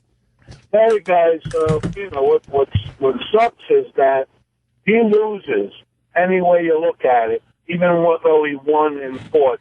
You know, the Seals can't stand him. This would have been a chance for him to explain himself and maybe make good, you know? Well, why don't the Seals like him? I thought they loved him. They did until that whole thing. Then when he sued the wife, they really went against him. He was the Seals were all for him until this book came out, and then he went after them. He went after Chris Kyle. Well, I think did he get the money from Chris or did he get the money from his book company? They got it from both. I remember an interview with the wife saying that she wouldn't be able to afford it, that they'd be bankrupt and all of that. But I remember that the Seals weren't too happy with it. They weren't pleased with him. Well, I mean, it's all stuff I'd love to bring up to him. You know, to be honest with you, that story. It's the more you think about it, the harder it is to swallow, just because that would have been everywhere a long time ago. If he had just gotten knocked out by Chris Kyle, I think that would have been talked about by a lot more people. Mm-hmm. And were there any people corroborating Chris's story? Oh, that I don't know. That I didn't hear. My point is that in that fight, there are no winners. You would think that you would have some witnesses for the case, the court case. Sure. Other people that were in the bar at the time. Like, literally, if you got knocked out in a full bar by Chris Kyle in front of a bunch of Navy SEALs, and he mentioned it, and you knew it happened, you wouldn't sue. Like, why would you sue knowing that there's 8 Navy SEALs that are going to come out and go, I was right there, he knocked him out? Yeah. Like that, sometimes just the circumstances tell you that, like, he wouldn't have sued or been that aggressive about it if it had actually happened. Yeah, it's definitely strange that no one else right. came Like if forward saying they saw seven this. Navy SEAls went to court and said, like, I was there, I saw it. He knocked him out. Jesse was saying shit. Chris knocked him on the floor. Yep, that's exactly what I saw. Chris knocked. Then all of a sudden, Jesse's sitting there going, no, they didn't. And I have no one to corroborate my story. You know, it would have he would look like a dick. There was there was a thing where Chuck Zito knocked out Claude Van Damme in Scores one night. In the bathroom or something? Yeah, or something. Yeah, and, you know, Chuck Zito went on the radio or whatever and talked about it, and Van Damme never sued him because it was true. I guess everybody saw it, yeah. All right. Well, thank you, Tommy. I think Tommy's gone anyway. Yeah, you guys might have put him on a spot when you were talking to Chris, and you said, "Was it Jesse?" And he goes, "Yeah." You know, he just blurted it out, didn't think much of it, and then had to stick with the story. Yeah, maybe he knocked somebody out and he was trying to make it a little bit more than it was at one point, and then he was just in that. He should have just said, "I'm not going to say." Exactly. But I think the fact that he was just murdered by that crazy guy he was trying to help is, then everybody's like, you know, he's dead now. Yeah. But again, the story is still out there, and you know, it's like if your reputation was almost ruined by someone saying that. I think it was more the stuff that Chris said he was saying than the knockout. I don't think it was the punch that bothered him as much as the fact that he was saying stuff like, you know, we've killed enough people. There should be. It's about whatever he said. It was something that would make you hate Jesse Ventura if you're a Navy SEAL. Right. And I don't know if I'm painting it all properly. I didn't expect to have this discussion. Sniper claimed Ventura disparaged Navy SEAls and said that they deserve to lose some for their actions in the war. Ventura, in turn, insisted the whole event never happened, and the majority of the jury, it was an unusual split, 8-2 decision, appeared to agree with him. So the jury agreed with him, 8-2. All right, let's take a break, and we'll wrap up the show next, so stay there. And now, Opie and Jim are back. Yes, we are back. Just getting more info on the Jesse Ventura thing. He turned around. He was walking by the studio. He turned around and said to Spencer, I want to say something to those guys. Kenny opened the door to see if it was okay because we were in the middle of an interview with Urijah Faber. And then Jesse stuck his head in and just said, I won. And he's a liar or something like that. Chris Kyle was a liar. All right. But why would that bother us? Well, probably because he knew that the story came from here, and maybe when it happened, we agreed with Chris. Like, oh, okay. Yeah. But then we asked, you know, I thought we asked way too much for him to come in. Like, I don't like begging a guest ever to come in. And I'm glad Spencer told Roland to fuck off. And not in disrespect to Roland, but Spencer told Roland let it go, and he should let it go. Enough already. I feel like we're fucking like we're a bunch of kids standing outside with our hands out begging. It's like enough. I don't know. Annoys me. I mean, but he's not going to be here anytime soon, and he obviously still is bothered by us. So let's try to get him in here. Yeah. I definitely would try a couple different ways. It didn't help with your goofy smile and your goofy hand wave. I do that every time I see him now. I know. No, it's the greatest. Because we've seen him. He walked off our show in 2009, 6 years ago. We have seen him off and on over the years, and every once in a while he walks by our studio and I give that same exact wave, and usually he ignores it, but today he actually waved back. So then I'm thinking to myself, oh, and then he disappeared from my line of sight, and then all of a sudden I see him come walking back this way, and I'm like, oh, okay. So I don't know. Oh, so you've done that before and he just ignores you. He's ignored it. I think at least 3 other times I did that, and he just ignores it. Because he's here a lot. You know, every time he's in New York, he's got something going on. He comes here to promote, but not on our show anymore. But he picks these who gives a fuck channels. No one's hearing them. No, you don't think so? He'll probably do Howard, and he'll have a good interview on Howard. Then he'll do a few smaller. All right. You know, I just don't want to do that. But it would have been a good conversation. Agreed. We had to ask. He would have absolutely had a good He would have walked away with a good interview or whatever you want to call it, a good interaction. And I'm all for asking that. In that moment, it made sense. Otherwise, I was like, never ask.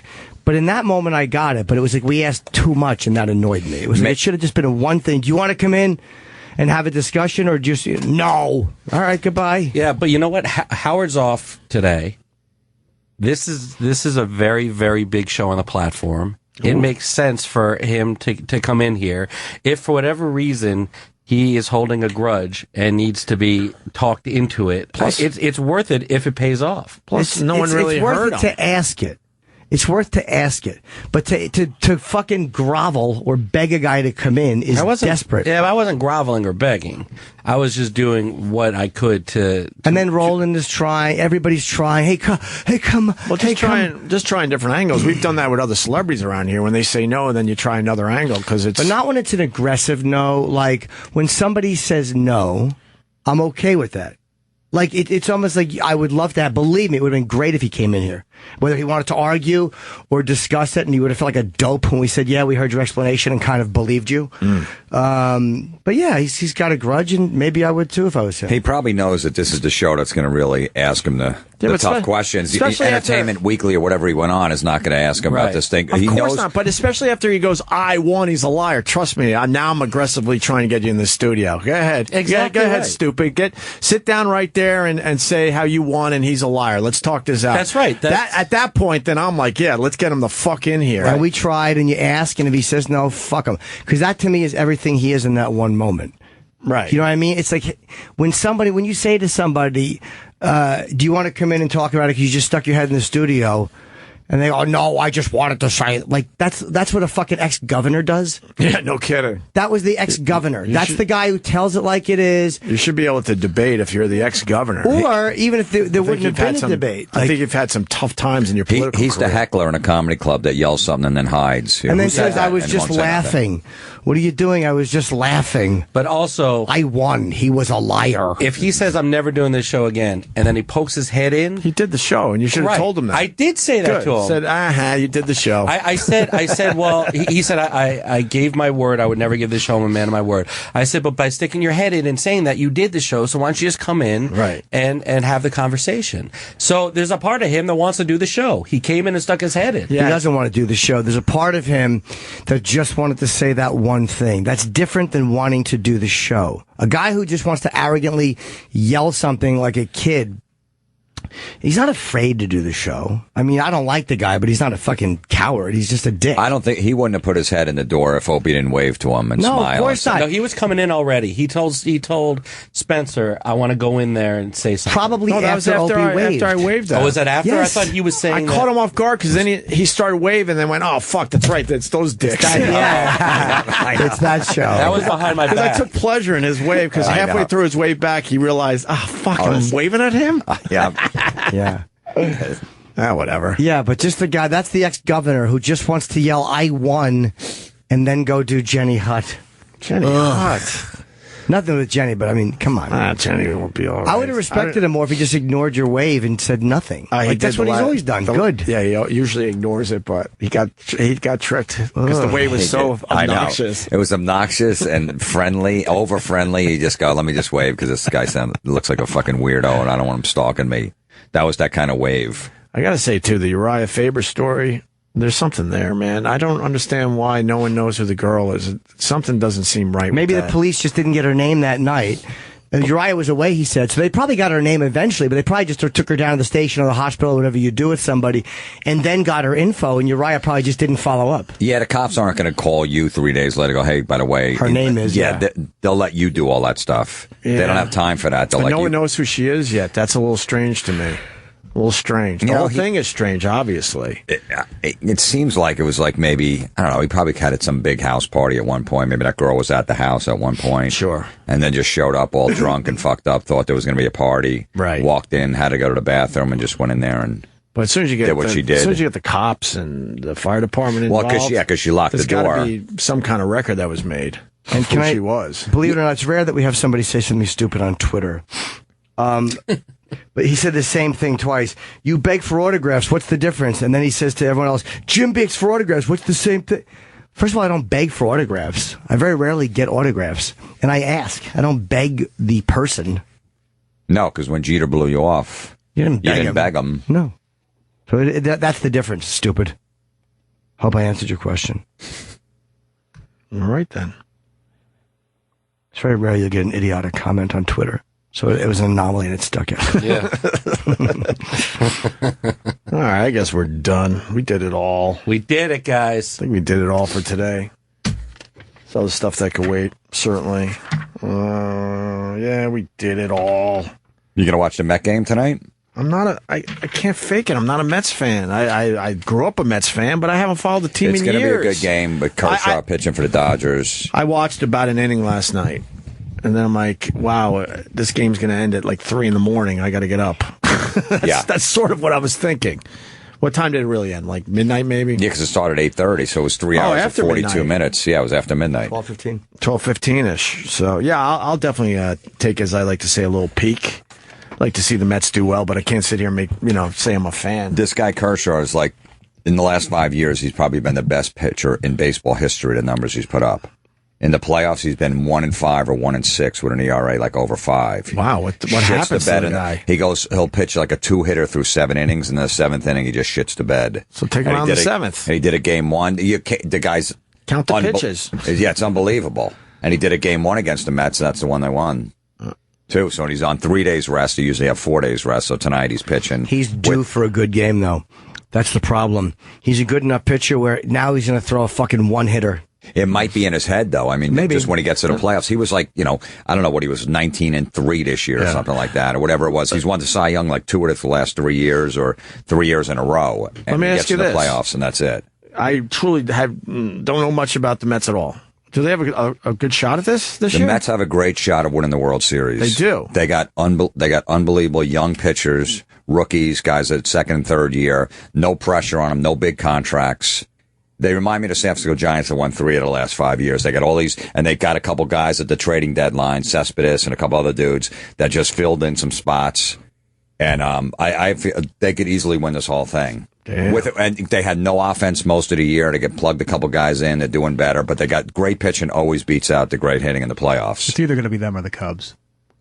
Yeah, possibly. Yeah, Winning it all, Travis? No, going to the World Series. Well, we'll see what happens with those Cubbies. All right, it'll be good for New York, though. If the Mets, of course, I'd be excited, but I can't say I was a fan of No, this I got team. it. I got it. I just tapped out of baseball a long fucking time ago. And the Real offense long is, time even ago. though it was 13-7 last night, the offense is way down in baseball because they took all the steroids and all that stuff out. Right. Tougher testing, so all the games are 2-1, 1-0, 3-1 with 17 pitchers coming in. Every fucking batter, they put another pitcher in. And You don't like that lefty specialist, righty specialist? No, it doesn't matter. These guys have been hitting for fucking 30 years. I interviewed Jack Osborne. It airs tonight on the Boneyard. Nice. What time's my show? Nice. 9 o'clock? I think 9 o'clock. Yeah, he was really good. It was. What is he doing these days?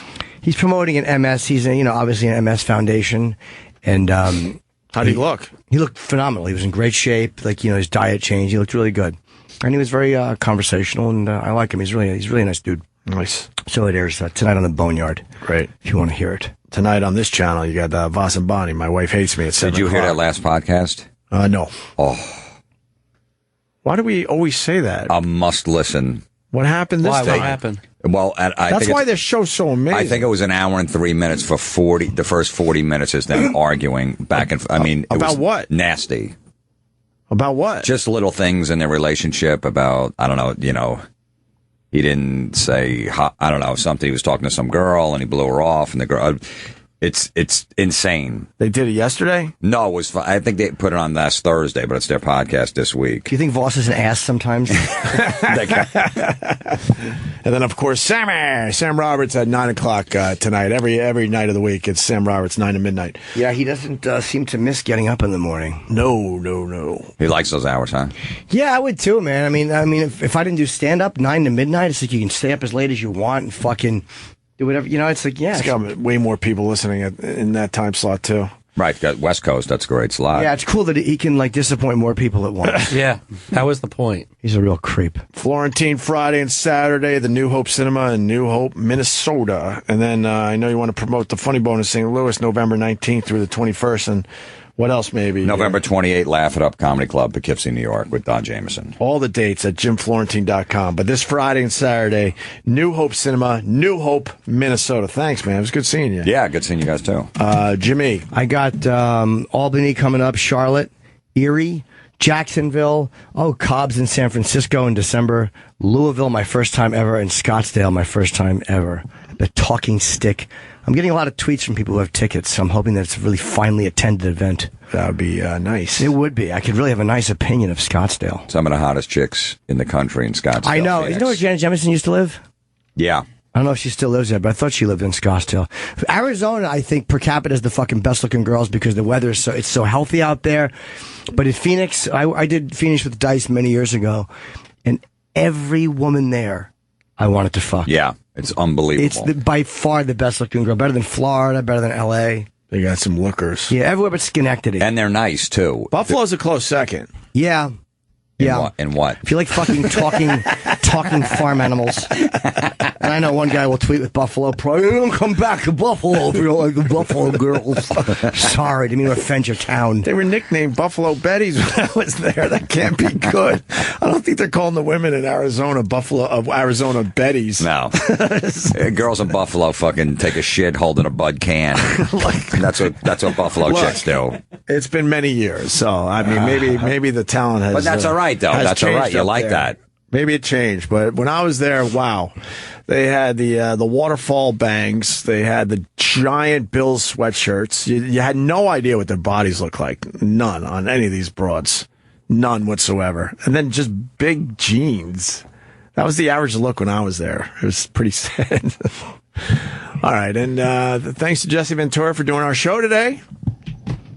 He said he would never do it, but he did it. But he did it. So I want to thank Jesse for stopping in. That's great, right? Yes, that is wonderful. Leaves the door wide open. I'm sure he'll be back. And he'll be bothering people for the next hour in the hallways here at Sirius XM. If you're listening to us, maybe you could say hi to Jesse.